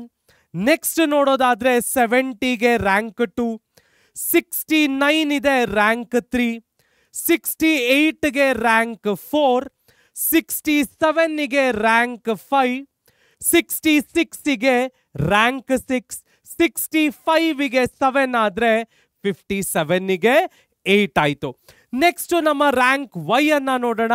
So ಇಲ್ಲಿರ್ತಕ್ಕಂತಹ highest number ಯಾವುದು? 72. ಇದೇ ನಮಗೆ 2 ಸಲಿ ರಿಪೀಟ್ ಆಗ್ತಾ ಇದೆ. ಈ ತರ ನಂಬರ್ಗಳು ರಿಪೀಟ್ ಆಗ್ತಾ ಇದ್ರೆ ಸೈಡಲ್ಲಿ ಬರ್ಕೊಂಡಿರಿ. ಇದು ರ್ಯಾಂಕ್ ನಂಬರ್ 1 ಆಯ್ತು, ಇದು ರ್ಯಾಂಕ್ ನಂಬರ್ 2 ಆಯ್ತು. ಇದಕ್ಕೆ ಆವರೇಜ್ ಅನ್ನ ತೆಗೆದು ನಾವು ರ್ಯಾಂಕ್ ಕೊಡಬೇಕಾಗತ್ತೆ. ಅದನ್ನ ನಾವು ಲಾಸ್ಟಿಗೆ ಮಾಡ್ಕೊಳ್ಳೋಣ. ಸೊ ಈಗ 1 2 ರ್ಯಾಂಕ್ ಆಲ್ರೆಡಿ ಖಾಲಿ ಆಗೋಗಿದೆ. ನೆಕ್ಸ್ಟ್ ಬಿಗ್ಗೆಸ್ಟ್ ನಂಬರ್ ಯಾವುದು ಕಾಣಿಸ್ತಾ ಇದೆ? ನೆಕ್ಸ್ಟ್ ಬಿಗ್ಗೆಸ್ಟ್ ನಂಬರ್ 71 ಇದೆ. ಇದು ರ್ಯಾಂಕ್ 3 ಆಗತ್ತೆ. ಅದಾದ ನಂತರ ನೆಕ್ಸ್ಟ್ ನೋಡೋದಾದ್ರೆ 69 ರ್ಯಾಂಕ್ 4 ಆಗತ್ತೆ. 68 ಕಾಣಿಸ್ತಾ ಇದೆ, ರ್ಯಾಂಕ್ 5 ಆಗತ್ತೆ. 67 ಕಾಣಿಸ್ತಾ ಇದೆ, ರ್ಯಾಂಕ್ 6 ಆಗತ್ತೆ. 65 ಕಾಣಿಸ್ತಾ ಇದೆ, ರ್ಯಾಂಕ್ 7 ಆಗತ್ತೆ. 56 ಕಾಣಿಸ್ತಾ ಇದೆ, ರ್ಯಾಂಕ್ 8 ಆಗತ್ತೆ. ಸೊ ಇಲ್ಲಿ 2 ನಂಬರ್ಗಳು ಉಳ್ಕೊಂಡಿವೆ, ರ್ಯಾಂಕ್ 1 ಮತ್ತು ರ್ಯಾಂಕ್ 2. ಅದಕ್ಕೆ ಆವರೇಜ್ ಅನ್ನ ತೆಗೆಯೋಣ. ಸೊ 1 + 2 ಡಿವೈಡೆಡ್ ಬೈ 2 ಅಂದ್ರೆ 3 ಡಿವೈಡೆಡ್ ಬೈ 2 1.5 ಆಯಿತು. ಸೊ ಎರಡಕ್ಕೂ ಕೂಡ ರ್ಯಾಂಕ್ 1.5 ಮತ್ತು 1.5 ಇರುತ್ತೆ. ಈಗ ನಾವು ನಮ್ಮ ಡಿ ಅನ್ನ ಕಂಡುಹಿಡ್ಕೊಳ್ಳಿಕ್ಕೆ ಬಹಳ ಸುಲಭವಾಗುತ್ತೆ. 7 - 6 1, 6 - 8 -2, 8 - 7 1, 5 - 5 0, 4 - 1.5 2.5, 3 - 1.5 1.5, 2 - 4 -2. ತದನಂತರ 1 - 3 ನೋಡೋದಾದ್ರೆ -2 ಆಗತ್ತೆ. ಈಗ ನಾವು ಡಿ ಸ್ಕ್ವೇರ್ ಅನ್ನ ಮಾಡ್ಕೊಳ್ಳೋಣ. So 1 square 1, 2 square 4, 1 square 1 0, 2.5 square ಎಷ್ಟು ಬರುತ್ತೆ ಅಂತ ಲೆಕ್ಕ ಹಾಕೊಳ್ಳೋಣ. ಸೊ 2.5 ಇಂಟು 2.5 ಮಾಡಿದಾಗ ನಮಗೆ ಬರ್ತಕ್ಕಂಥ ನಂಬರನ್ನು ನಾವು ಸ್ಕ್ವೇರಿಗೆ ಹಾಕೊಳ್ಳೋಣ. ಸೊ 6.25 ಅಂತ ಭಾವಿಸ್ತೇನೆ. ಕರೆಕ್ಟ್. ಸೊ ನೆಕ್ಸ್ಟ್ ನೋಡೋದಾದ್ರೆ 1.5 ಇಂಟು 1.5 2.25. 2 ಸ್ಕ್ವೇರ್ 4, 2 ಸ್ಕ್ವೇರ್ 4 ಆಯಿತು. ಸೊ ಯಾವುದೇ ನೆಗೆಟಿವ್ ನಂಬರ್ ಇದ್ರೂ ಕೂಡ ನಾವು ಸ್ಕ್ವೇರ್ ಮಾಡಿದಾಗ ಅದು ನಮ್ಮ ಪಾಸಿಟಿವ್ ನಂಬರ್ ಆಗಿ ಕನ್ವರ್ಟ್ ಆಗುತ್ತೆ. ಸೊ ನಾವಿಲ್ಲಿ ನೆಕ್ಸ್ಟ್ ನೋಡೋದಾದ್ರೆ ಇದರ ಟೋಟಲ್ ಅನ್ನ ಕಂಡುಹಿಡಿಬೇಕಾಗತ್ತೆ. ಸೊ ಟೋಟಲ್ ಅನ್ನ ಕಂಡುಹಿಡಿಯೋಣ. 1 + 4 + 1 + 6.25 + 2.25 + 4 ಮಾಡಿದ್ರೆ 22.5. Okay, done. ಸೊ ಈಗ ನಾವಿದನ್ನ ಸಬ್ಸ್ಟಿಟ್ಯೂಟ್ ಮಾಡಿಕೊಳ್ಳೋಣ.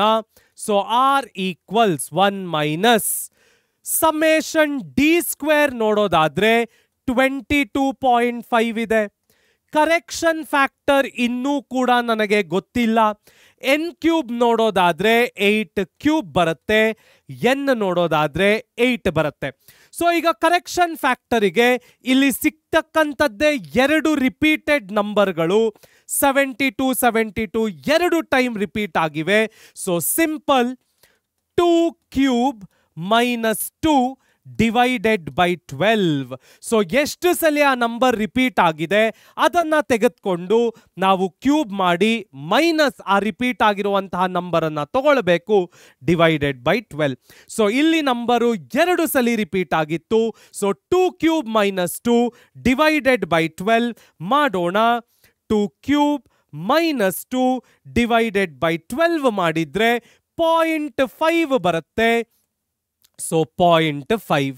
ಸೊ ಈಗ ಫೈನಲ್ ಆಗಿ 22.5 ಕರೆಕ್ಷನ್ ಫ್ಯಾಕ್ಟರ್ 0.5 ಇದೆ, divided by 8 cube minus 8. So ಈಗ ನಾವು ಆ ಲೆಕ್ಕಾಚಾರವನ್ನ ಇಲ್ಲಿ ಹಾಕೋಣ. Very simple.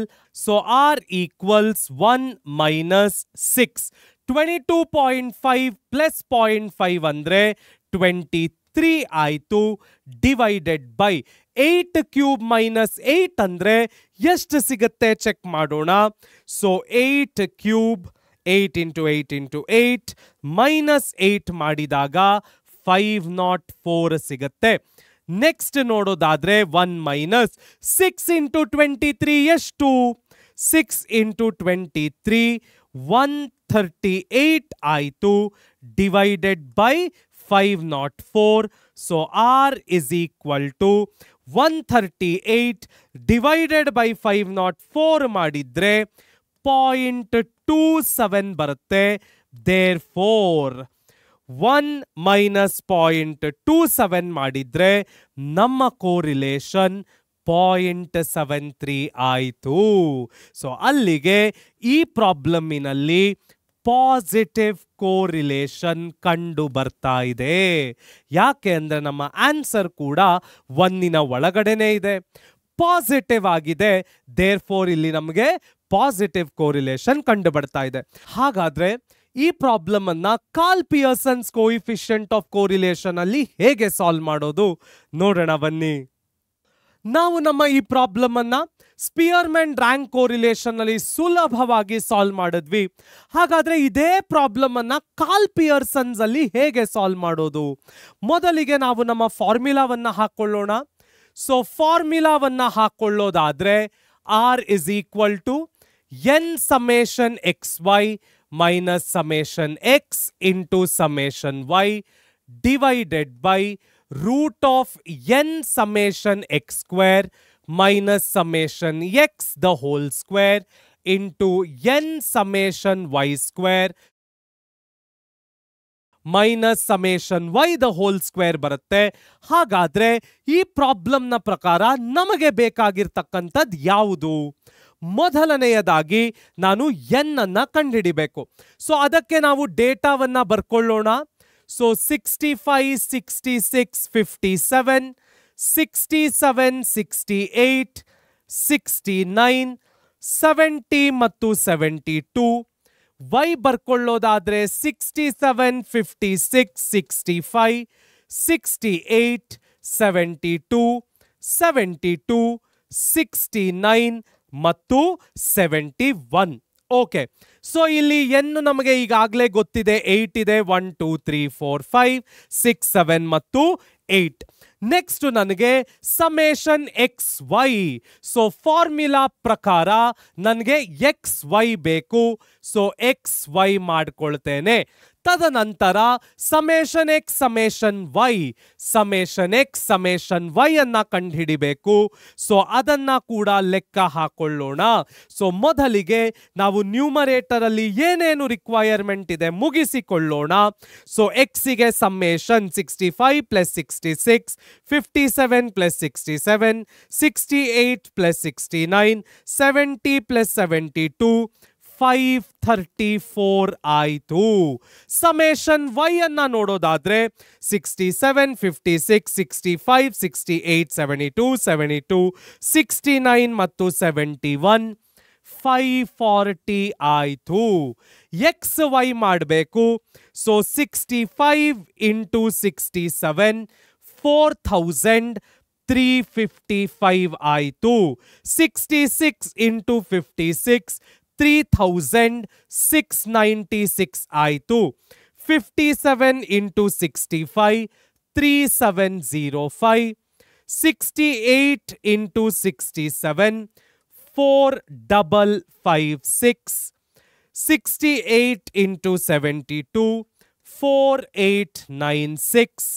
72 ಇಂಟು 69, 4968.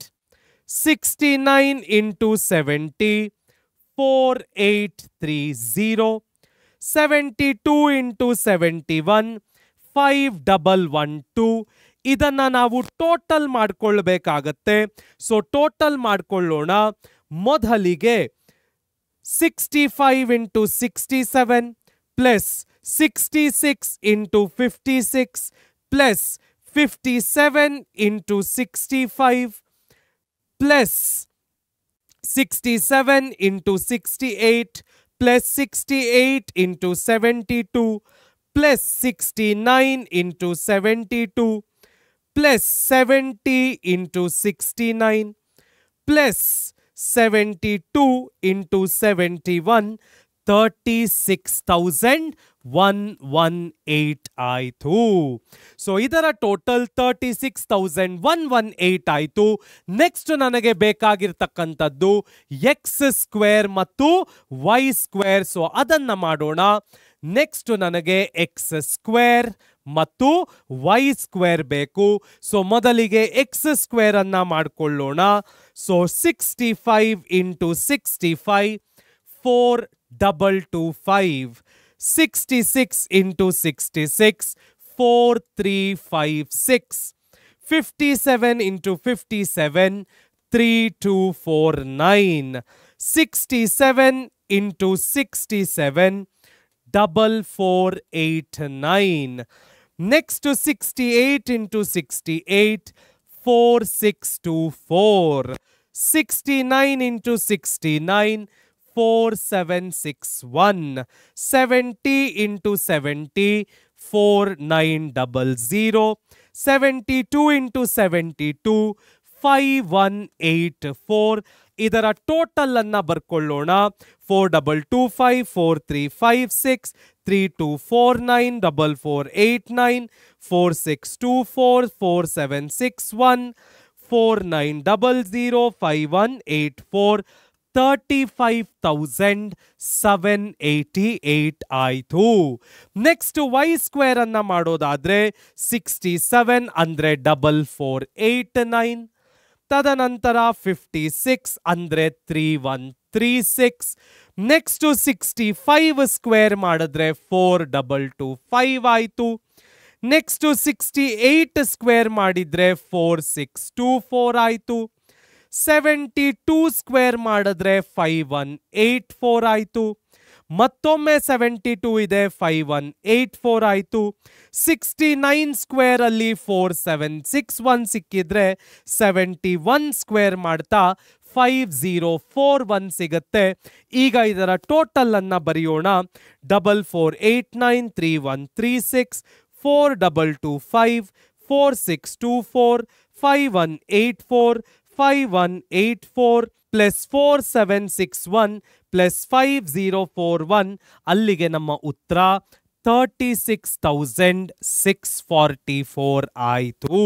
ಸೊ ಎಲ್ಲವನ್ನು ಕಂಡುಹಿಡಿದಾಯ್ತು. ಈಗ ನಮ್ಮ ಸ್ಟೆಪ್ಗಳ ಪ್ರಕಾರ ಇದನ್ನ ಡಿಸ್ಟ್ರಿಬ್ಯೂಟ್ ಅಂದ್ರೆ ಸಬ್ಸ್ಟಿಟ್ಯೂಟ್ ಮಾಡಿಕೊಳ್ಳುವಂತಹ ಸಮಯ. ಸೊ ಸಬ್ಸ್ಟಿಟ್ಯೂಟ್ ಮಾಡಿಕೊಳ್ಳೋಣ. ಎನ್ನು ಈ ಪ್ರಾಬ್ಲಮಿನಲ್ಲಿ 8 ಇದೆ. ಸಮೇಷನ್ XY ನೋಡೋದಾದ್ರೆ 36,118 ಇದೆ. ಮೈನಸ್ ಸಮೇಷನ್ X ನೋಡೋದಾದ್ರೆ 534 ಇದೆ. ಸಮೇಷನ್ Y 540 ಇದೆ. Divided by root of 8 into summation X square ನೋಡೋದಾದ್ರೆ 35788 ಬರುತ್ತೆ. Minus summation X the whole square ಅಂದ್ರೆ 534 ದ ಹೋಲ್ ಸ್ಕ್ವೇರ್ ಆಗುತ್ತೆ. ಅದೇ ರೀತಿಯಲ್ಲಿ ನಾವು Y ಅನ್ನ ಕೂಡ ಮಾಡಿಕೊಳ್ಳೋಣ. 8 ಇಂಟು ಸಮೇಷನ್ Y ಸ್ಕ್ವೇರ್ ಅಂದ್ರೆ 36644 ಆಯಿತು. ಮೈನಸ್ 540 ಸ್ಕ್ವೇರ್ ಆಯಿತು. ಇದನ್ನ ಲೆಕ್ಕ ಹಾಕೋಣ. ಸೊ ಈಗ ಎಲ್ಲ ಸಬ್ಸ್ಟಿಟ್ಯೂಷನ್ಗಳನ್ನು ಮಾಡ್ಕೊಂಡಾಯ್ತು. ಮೊದಲಿಗೆ ಸ್ಟೆಪ್ ಬೈ ಸ್ಟೆಪ್ ಸಾಲ್ವ್ ಮಾಡೋಣ. 8 ಇಂಟು 36 118 ಅಂದ್ರೆ 288 944 ಬರುತ್ತೆ. ನೆಕ್ಸ್ಟ್ 534 ಇಂಟು 540 ಅಂದ್ರೆ 288 360 ಬರುತ್ತೆ. ಡನ್. ನೆಕ್ಸ್ಟ್ ನೋಡೋದಾದ್ರೆ 8 ಇಂಟು 35788 ಅಂದ್ರೆ 286 304 ಬಂತು. 534 ಸ್ಕ್ವೇರ್ ಮಾಡಿದ್ರೆ 285 156 ಬಂತು. ನೆಕ್ಸ್ಟ್ ಅದೇ ರೀತಿಯಲ್ಲಿ 8 ಇಂಟು 36644 ಮಾಡಿದ್ರೆ 293 152 ಬಂತು. ಮೈನಸ್ 540 ಸ್ಕ್ವೇರ್ ಮಾಡಿದ್ರೆ 291 600 ಆಯಿತು. ಸೊ ನೆಕ್ಸ್ಟ್ ಸ್ಟೆಪ್ ಅನ್ನ ಮತ್ತೆ ನ್ಯೂಮರೇಟರ್ ಅಲ್ಲಿ ಮಾಡೋಣ. 288 944 ಮೈನಸ್ 288 360 ಅಂದ್ರೆ 584 ಸಿಗತ್ತೆ. ಡಿವೈಡೆಡ್ ಬೈ ಎರಡು ರೂಟ್ ಆನ್ಸರ್ಗಳು ಸಿಗಬೇಕು.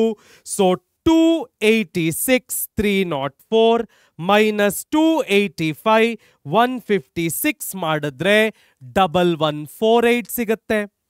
ಅದೇ ರೀತಿಯಲ್ಲಿ 293 152 ಮೈನಸ್ 291 600 ಮಾಡಿದ್ರೆ 1552 ಸಿಗತ್ತೆ. ಸೊ ಈಗ ಇದೆರಡಕ್ಕೂ ರೂಟ್ ಕಂಡುಹಿಡಿದು ಮಲ್ಟಿಪ್ಲೈ ಮಾಡೋಣ. ಸೊ ರೂಟ್ ಆಫ್ 1148 ಮಾಡಿದ್ರೆ 33.88 ಸಿಗತ್ತೆ. ಅದೇ ರೀತಿಯಲ್ಲಿ ರೂಟ್ ಆಫ್ 1552 ಮಾಡಿದ್ರೆ 39.39 ಸಿಗತ್ತೆ. ಸೊ ಈಗ ನೆಕ್ಸ್ಟ್ ಸ್ಟೆಪ್ ಮಾಡೋಣ. 584 ಡಿವೈಡೆಡ್ ಬೈ 33.88 ಇಂಟು 39.39 ಮಾಡಿದ್ರೆ 1334.53 ಬರುತ್ತೆ. ಸೊ ಈಗ R ಅನ್ನ ಕಂಡುಹಿಡಿಯುವಂತಹ ಸಮಯ. ಸೊ 584 ಡಿವೈಡೆಡ್ ಬೈ 1334.53 ಮಾಡಿದ್ರೆ ಅಲ್ಲಿಗೆ ನಮ್ಮ R ಅಂದ್ರೆ ಕೋರಿಲೇಷನ್ 0.4376 ಸಿಗತ್ತೆ. In simple words 0.44. ಸೊ ನಮ್ಮ Karl Pearson's coefficient of correlation ಮುಖೇನ ನಾವು ಈ ಪ್ರಾಬ್ಲಮ್ ಅನ್ನ ಸಾಲ್ವ್ ಮಾಡಿದ್ರೆ ನಮ್ಮ ಕೋರಿಲೇಷನ್ ಎಷ್ಟು? 0.44. ಇಲ್ಲಿ ಕೂಡ ನಮಗೆ ಪಾಸಿಟಿವ್ ಆನ್ಸರೇ ಬರ್ತಾ ಇರುವ ಕಾರಣ ಇದು ಕೂಡ ನಮಗೆ ಏನಾಗತ್ತೆ? ಪಾಸಿಟಿವ್ ಕೋರಿಲೇಷನ್ ಆಗತ್ತೆ. ಹಾಗಾದ್ರೆ ನಮಗೆ ನೆಕ್ಸ್ಟ್ ಯಾವ ಪ್ರಾಬ್ಲಮ್ ಸಾಲ್ವ್ ಮಾಡಲಿಕ್ಕೆ ಸಿಗತ್ತೆ ನೋಡೋಣ ಬನ್ನಿ. ನಮ್ಮ ಮುಂದಿನ ಪ್ರಾಬ್ಲಮ್ ಹೇಳ್ತಾ ಇದೆ, calculate the correlation coefficient between X and Y and analyse their relationship. ಈ ಪ್ರಾಬ್ಲಮ್ ಅನ್ನು ಕೂಡ ನಾವು ಸ್ಪಿಯರ್ಮನ್ಸ್ ರ್ಯಾಂಕ್ ಕೋರಿಲೇಷನ್, ತದನಂತರದಲ್ಲಿ Karl Pearson's coefficient of correlation ಮುಖೇನ ಮಾಡೋಣ. ಸೊ ಮೊದಲನೆಯದಾಗಿ ನಾನು ಈ ಪ್ರಾಬ್ಲಮ್ ಅನ್ನ ಸ್ಪಿಯರ್ಮನ್ಸ್ ರ್ಯಾಂಕ್ ಕೋರಿಲೇಷನ್ ಅಲ್ಲಿ ಮಾಡ್ತೇನೆ.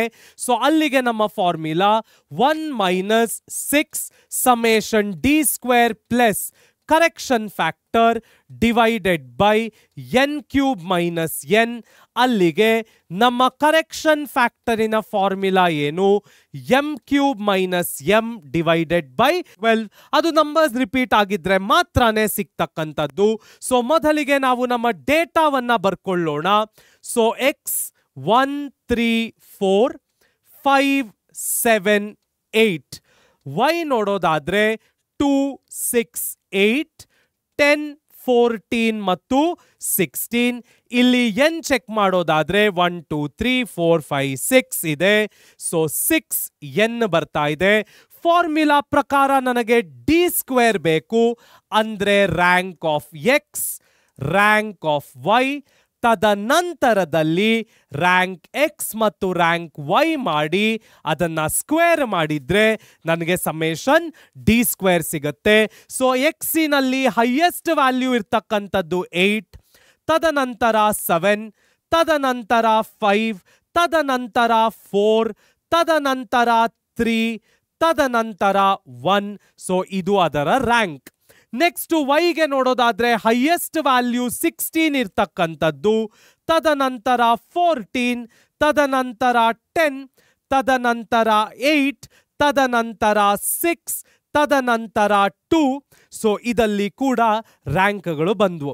ನೆಕ್ಸ್ಟ್ ನೋಡೋದಾದ್ರೆ r x minus r y, ಈ 6 ನಂಬರ್ಗಳು ನನಗೆ ಏನಾಗತ್ವೆ?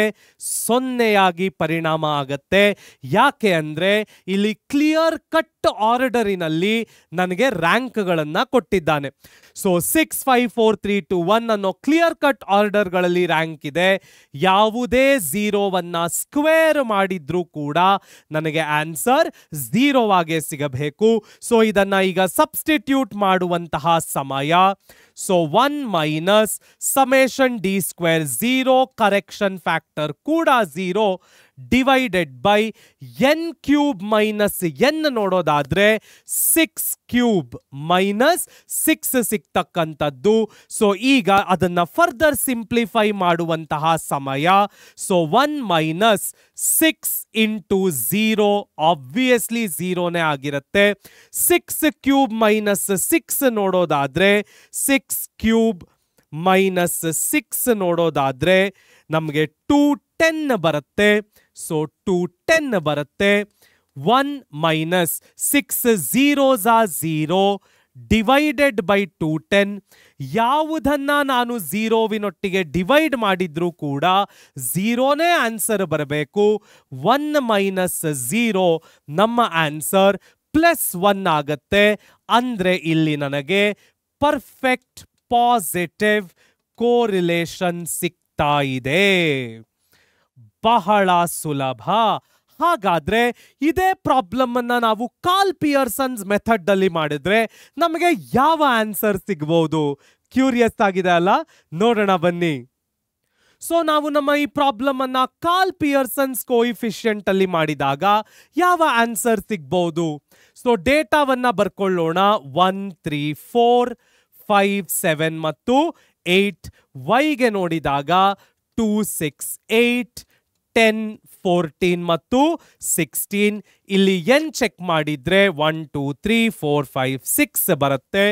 ನಮ್ಮ Karl Pearson's coefficient of correlation formula ಹಾಕಿದ್ರೆ R equals N summation X Y minus summation X summation Y divided by root of n summation x square minus summation x the whole square n summation y square minus summation y the whole square. So ಈಗ ನಮ್ಮ ಫಾರ್ಮುಲಾದ ಪ್ರಕಾರ ನನಗೆ ಬೇಕಾಗಿರ್ತಕ್ಕಂಥದ್ದು X Y, ತದನಂತರದಲ್ಲಿ X square, ತದನಂತರದಲ್ಲಿ Y square. So ಮೊದಲಿಗೆ X Y ಮಾಡೋದಾದ್ರೆ 1 2s are 2, 3 6s are 18, 4 8s are 32, 10 5s are 50, 14 sevens are is 98, 16 eights are is 128.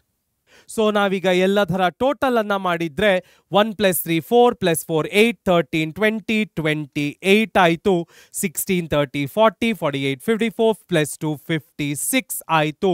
Summation X Y ನೋಡೋದಾದ್ರೆ 2 + 18 + 32 + 50 + 98 + 128 328 ಆಯಿತು. 1 square 1, 3 square 9, 4 square 16, 5 square 25, 7 square 49, 8 square is 64.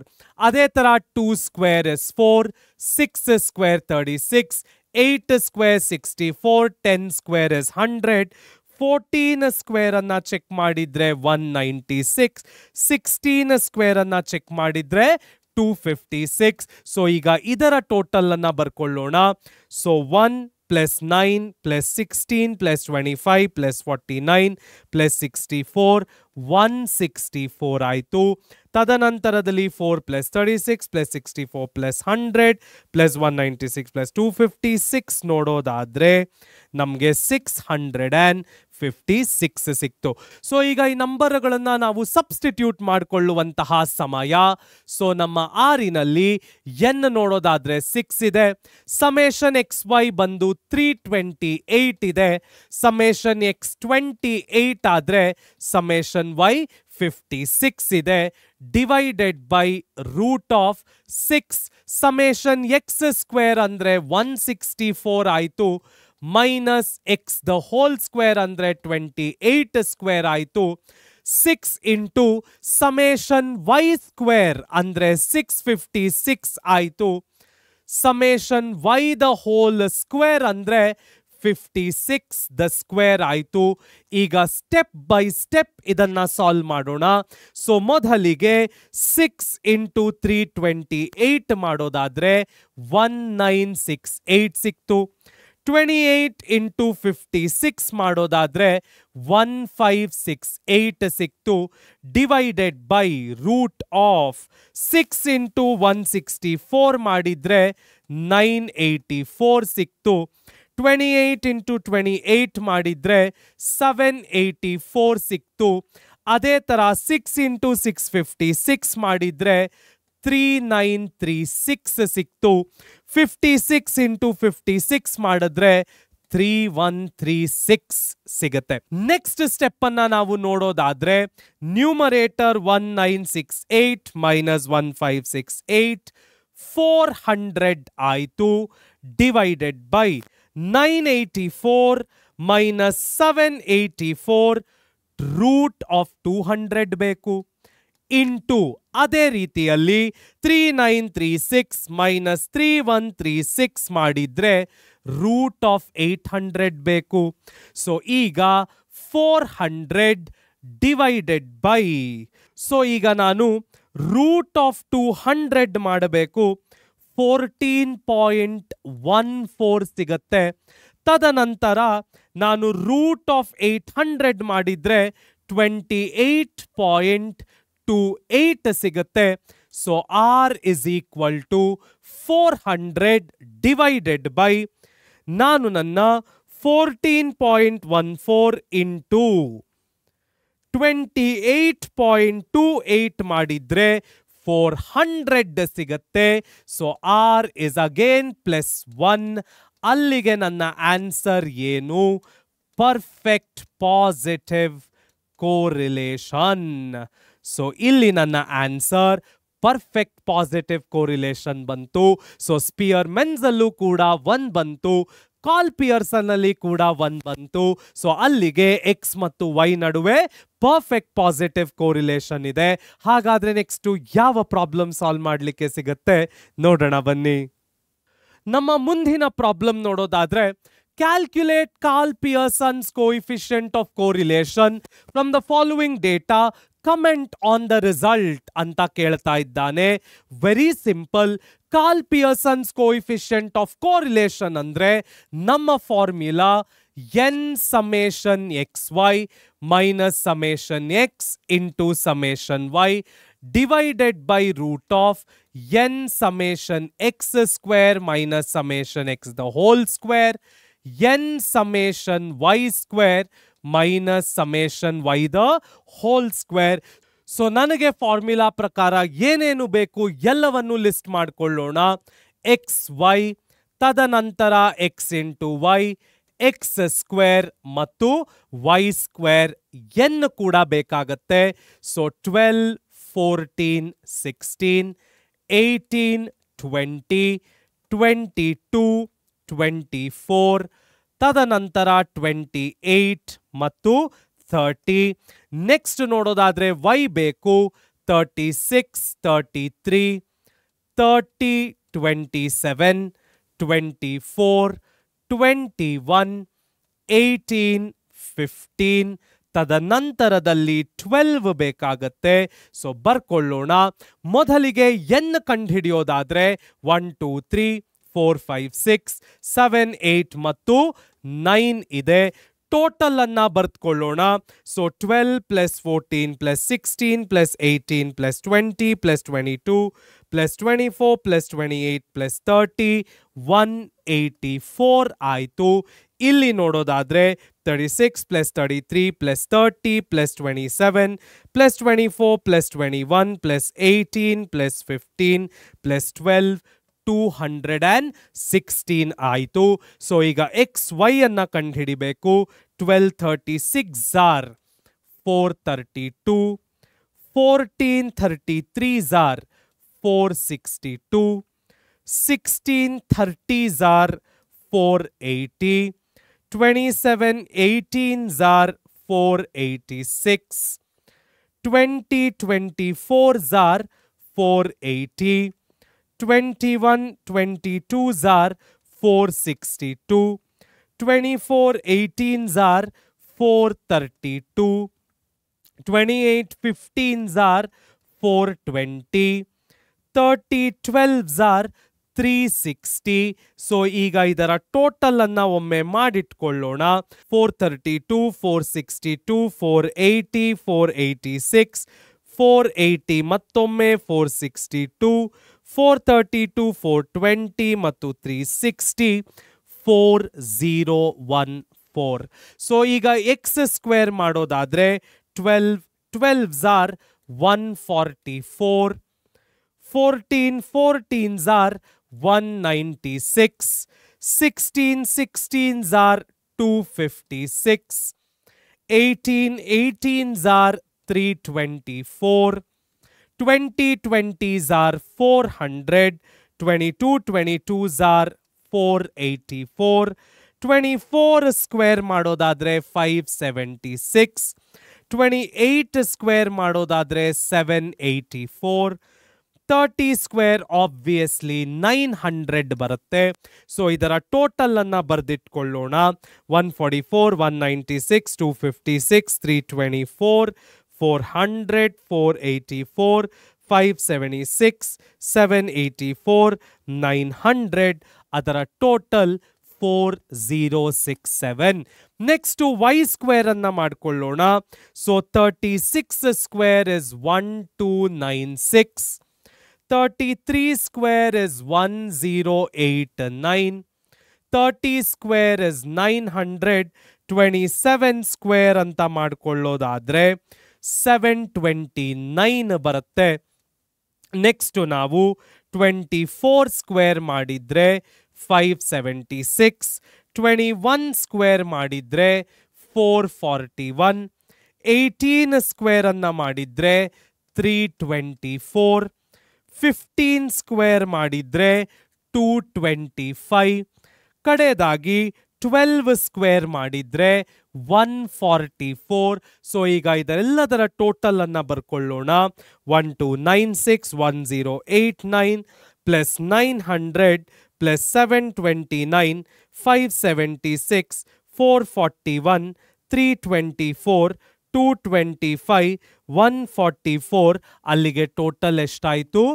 5724. ಹಾಗಾದ್ರೆ ಈಗ ಇದನ್ನ substitute ಮಾಡಿಕೊಳ್ಳುವಂತಹ ಸಮಯ. So ಮೊದಲಿಗೆ ಆರಿಗೆ ಸಬ್ಸ್ಟಿಟ್ಯೂಟ್ ಮಾಡೋಣ.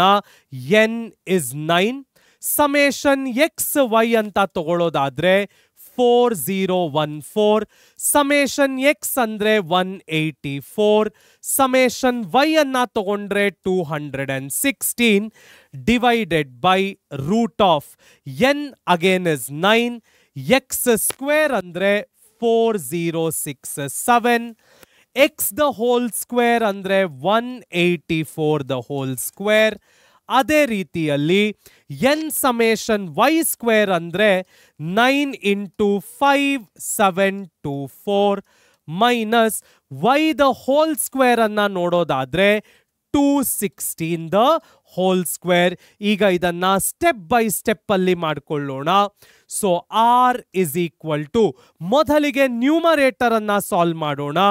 ಸೊ ನ್ಯೂಮರೇಟರ್ ಅನ್ನ ಸಾಲ್ವ್ ಮಾಡೋದಾದ್ರೆ 9 ಇಂಟು 4014 36,126. ಅದೇ ರೀತಿಯಲ್ಲಿ 184 into 216 39,744 divided by okay done 9 into 4067 ಅಂದ್ರೆ 36,603 ಮೈನಸ್ 184 ಇಂಟು 184 33,856 ಆಯಿತು. ಅದೇ ರೀತಿಯಲ್ಲಿ 9 ಇಂಟು 5724 ಮಾಡೋದಾದ್ರೆ 51,516 ಮೈನಸ್ 216 ಇಂಟು 216 ಅಂದ್ರೆ 46,656. ಈಗ ನೆಕ್ಸ್ಟ್ ಸ್ಟೆಪ್ ಮಾಡುವಂತಹ ಸಮಯ.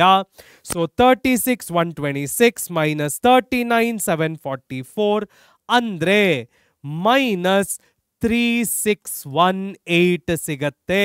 ಇಲ್ಲಿ ಒಂದಂತೂ confirm, this has to be negative correlation.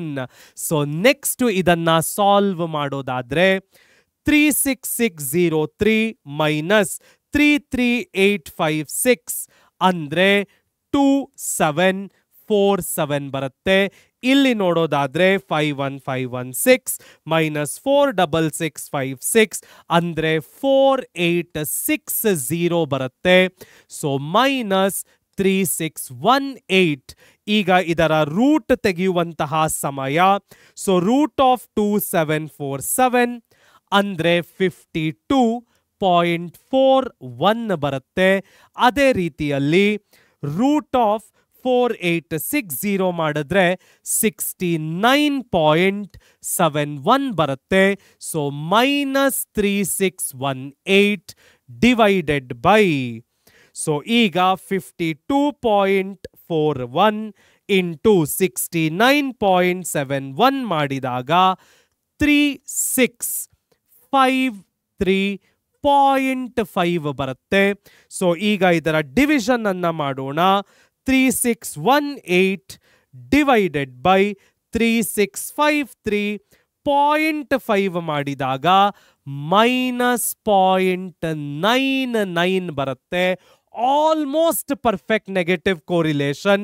ಈ ವೇರಿಯೇಷನ್ಗಳು ಕೆಲವೊಮ್ಮೆ ನಾವು ತಗೊಂಡಿರ್ತಕ್ಕಂಥ ಡೆಸಿಮಲ್ ನಂಬರ್ಸ್ ಇಂದ ಕೂಡ ಬರಬಹುದು. So however this has to be negative correlation. ನಮಗೆ ಆನ್ಸರ್ ನೆಗೆಟಿವ್ ಆಗಿ ಸಿಕ್ಕಿರುವಂತಹ ಕಾರಣ ಇದೇನಾಗಿರುತ್ತೆ, ನೆಗೆಟಿವ್ ಕೋರಿಲೇಷನ್ ಆಗಿರುತ್ತೆ. ಎಷ್ಟು ಸುಲಭವಾಗಿದೆ. ಹಾಗಾದ್ರೆ ನೆಕ್ಸ್ಟ್ ಯಾವ ಪ್ರಾಬ್ಲಮ್ ಸಾಲ್ವ್ ಮಾಡಲಿಕ್ಕೆ ಸಿಗುತ್ತೆ ನೋಡೋಣ ಬನ್ನಿ. ನಮ್ಮ ಮುಂದಿನ ಪ್ರಾಬ್ಲಮ್ ನೋಡೋದಾದ್ರೆ calculate the coefficient of rank correlation ಅಂತ ಕೇಳ್ತಾ ಇದ್ದಾನೆ. ಸೊ ಮೊದಲಿಗೆ ಫಾರ್ಮುಲಾವನ್ನ ಮೆನ್ಷನ್ ಮಾಡೋಣ. 1 minus 6 summation D square plus correction factor divided by N cube minus N. So ಫಾರ್ಮುಲಾದ ಪ್ರಕಾರ ನನಗೆ ಡಿ ಸ್ಕ್ವೇರ್ ಬೇಕು, ಅದಕ್ಕೆ rank of X, rank of Y, ತದನಂತರ rank X minus rank Y ಮಾಡಿ ಅದನ್ನ ಸ್ಕ್ವೇರ್ ಮಾಡಿದ್ರೆ ನನಗೆ ಡಿ ಸ್ಕ್ವೇರ್ ಸಿಗತ್ತೆ. ಸೊ ಎಕ್ಸಿನಲ್ಲಿ ಹೈಯೆಸ್ಟ್ ನಂಬರ್ ಅನ್ನ ನಾನು ಚೆಕ್ ಮಾಡೋದಾದ್ರೆ 48 ಇದೆ. ತದನಂತರ ಚೆಕ್ ಮಾಡೋದಾದ್ರೆ 44 ಇದೆ. ತದನಂತರ ಹೈಯೆಸ್ಟ್ ನಂಬರ್ 37 ಇದೆ. 1 2 3 ಅಂತ ರ್ಯಾಂಕ್ ಕೊಡ್ತಾ ಇದ್ದೀನಿ. 37 ಆದ್ಮೇಲೆ 35 ಅಂತಕ್ಕಂಥ ನಂಬರು 2 ಸಲ ರಿಪೀಟ್ ಆಗಿದೆ. ಸೊ ರ್ಯಾಂಕ್ 3 ಆದ ನಂತರ ರ್ಯಾಂಕ್ 4 ಮತ್ತು ರ್ಯಾಂಕ್ 5. ಸೊ 4, 5 ಕಂಪ್ಲೀಟ್ ಆಯಿತು. ನೆಕ್ಸ್ಟ್ ಹೈಯೆಸ್ಟ್ ನಂಬರ್ ಅನ್ನ ನೋಡೋದಾದ್ರೆ ನಮ್ಮ 28 which is rank number 6. Next ನೋಡೋದಾದ್ರೆ 26 ರ್ಯಾಂಕ್ ನಂಬರ್ 7. ಲಾಸ್ಟ್ ನೋಡೋದಾದ್ರೆ 18 ರ್ಯಾಂಕ್ ನಂಬರ್ 8. ಈಗ ರಿಪೀಟ್ ಆಗಿರುವಂತಹ ನಂಬರಿಗೆ ಆವರೇಜ್ ಅನ್ನ ತೆಗಿಬೇಕಾಗತ್ತೆ. ಸೊ 4 + 5 ಡಿವೈಡೆಡ್ ಬೈ 2 ಅಂದ್ರೆ 9/2. ಅಲ್ಲಿಗೆ ನಮಗೆ 4.5 ರ್ಯಾಂಕ್ ಸಿಗತ್ತೆ. ಸೊ 35 ಮತ್ತು 35ಗೆ ನಾವು 4.5 ಅನ್ನ ಕೊಡ್ತೇವೆ. ರ್ಯಾಂಕ್ ವೈ ನೋಡೋದಾದ್ರೆ ಹೈಯೆಸ್ಟ್ ನಂಬರ್ ಯಾವುದಿದೆ ಚೆಕ್ ಮಾಡ್ಕೊಳ್ಳೋಣ. ಮೊದಲನೆಯದು. ನೆಕ್ಸ್ಟ್ ನಂಬರ್ ನೋಡೋದಾದ್ರೆ 2. Next number 47 which is number 3. 47 ನಂತರ 46 ವಿಚ್ ಇಸ್ ನಂಬರ್ 4. ನಂಬರ್ 5 ಯಾವುದು ಬರುತ್ತೆ? ಸೊ 3 ನಂಬರ್ ಬರ್ತಾ ಇದೆ, 5, 6 ಮತ್ತು 7. Last number is 28. ಈಗ 5, 6, 7 ರ್ಯಾಂಕಿಗೆ ಆವರೇಜ್ ಅನ್ನ ತೆಗಿಬೇಕಾಗತ್ತೆ. 5 + 6 + 7 ಡಿವೈಡೆಡ್ ಬೈ 3 ಮಾಡಬೇಕಾಗತ್ತೆ. 6 + 5 11, 11 + 7 18, 18 ಡಿವೈಡೆಡ್ ಬೈ 3 ಅಂದ್ರೆ 6 ಬರುತ್ತೆ. ಸೊ 34ಗೆ ನಾವು 6th ರ್ಯಾಂಕ್ ಅನ್ನ ಅವಾರ್ಡ್ ಮಾಡ್ತೇವೆ. ಸೊ ಈಗ ನಾವು ಡಿ ಅನ್ನ ಕಂಡುಹಿಡಿಯುವ ಸಮಯ. 8 - 1 7, 6 - 2 4, 4.5 - 6 ಅಂದ್ರೆ -1.5. 2 - 6 - 4, 4.5 - 6 -1.5, 7 - 8 - 1, 3 - 4 - 1, 1 - 3 - 2. ನಾವು ಸ್ಕ್ವೇರ್ ಮಾಡಿದಾಗ ಎಲ್ಲ ನೆಗೆಟಿವ್ಗಳು ಇರ್ರೆಲೆವೆಂಟ್ ಆಗತ್ವೆ, ಎಲ್ಲವೂ ಪಾಸಿಟಿವ್ ಆಗಿ ಕನ್ವರ್ಟ್ ಆಗುತ್ತೆ.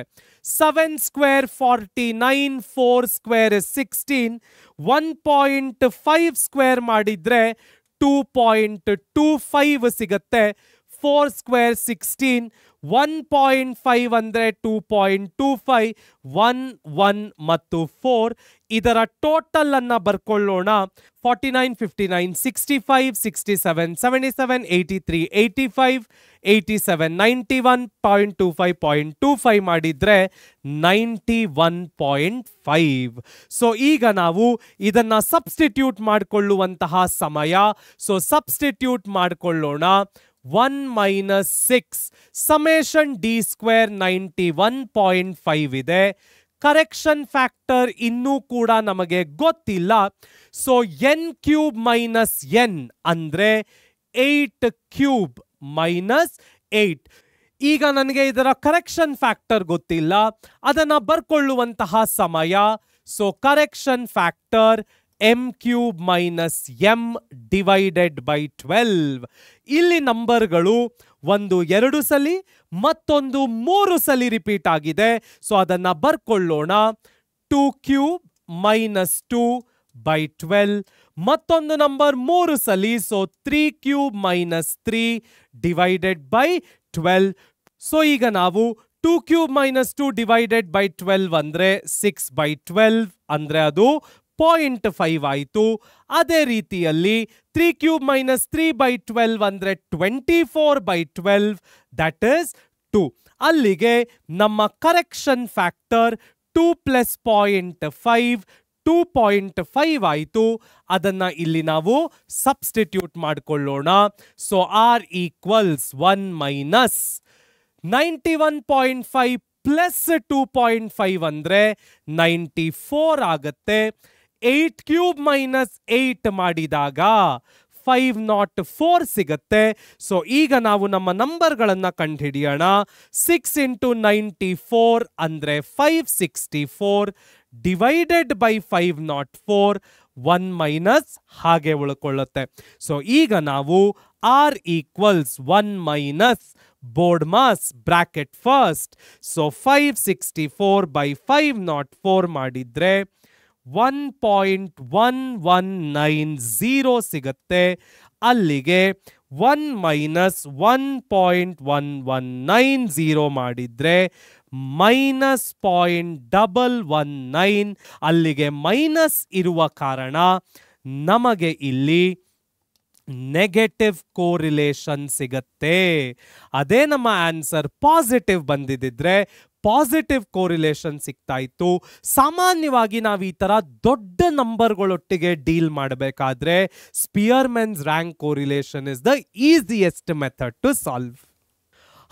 ಹಲವಾರು ಟಾಪಿಕ್ಗಳನ್ನ ಕಲಿತ್ವಿ, ಹಲವಾರು ಹೊಸ ಪ್ರಾಬ್ಲಮ್ಗಳನ್ನ ತಿಳಿದುಕೊಂಡ್ವಿ. ಏನಾದರೂ ಡೌಟ್ಸ್ ಇದ್ರೆ ಕಾಮೆಂಟ್ ಸೆಕ್ಷನ್ ಅಲ್ಲಿ ಹಾಕೋದನ್ನ ಮರಿಬೇಡಿ. ಲೈಕ್, ಶೇರ್ ಅಂಡ್ ಸಬ್ಸ್ಕ್ರೈಬ್ ಮಾಡಿ. ಎಲ್ಲರೂ ಒಟ್ಟಿಗೆ ಕಲಿಯೋಣ, ನಲಿಯೋಣ, ಬೆಳೆಯೋಣ, ನವ ಕರ್ನಾಟಕದ ನಿರ್ಮಾಣ ಮಾಡೋಣ. ನಿಮ್ಮ ಸಾಧನೆ ನಮ್ಮ ಗೆಲುವು. ಧನ್ಯವಾದಗಳು.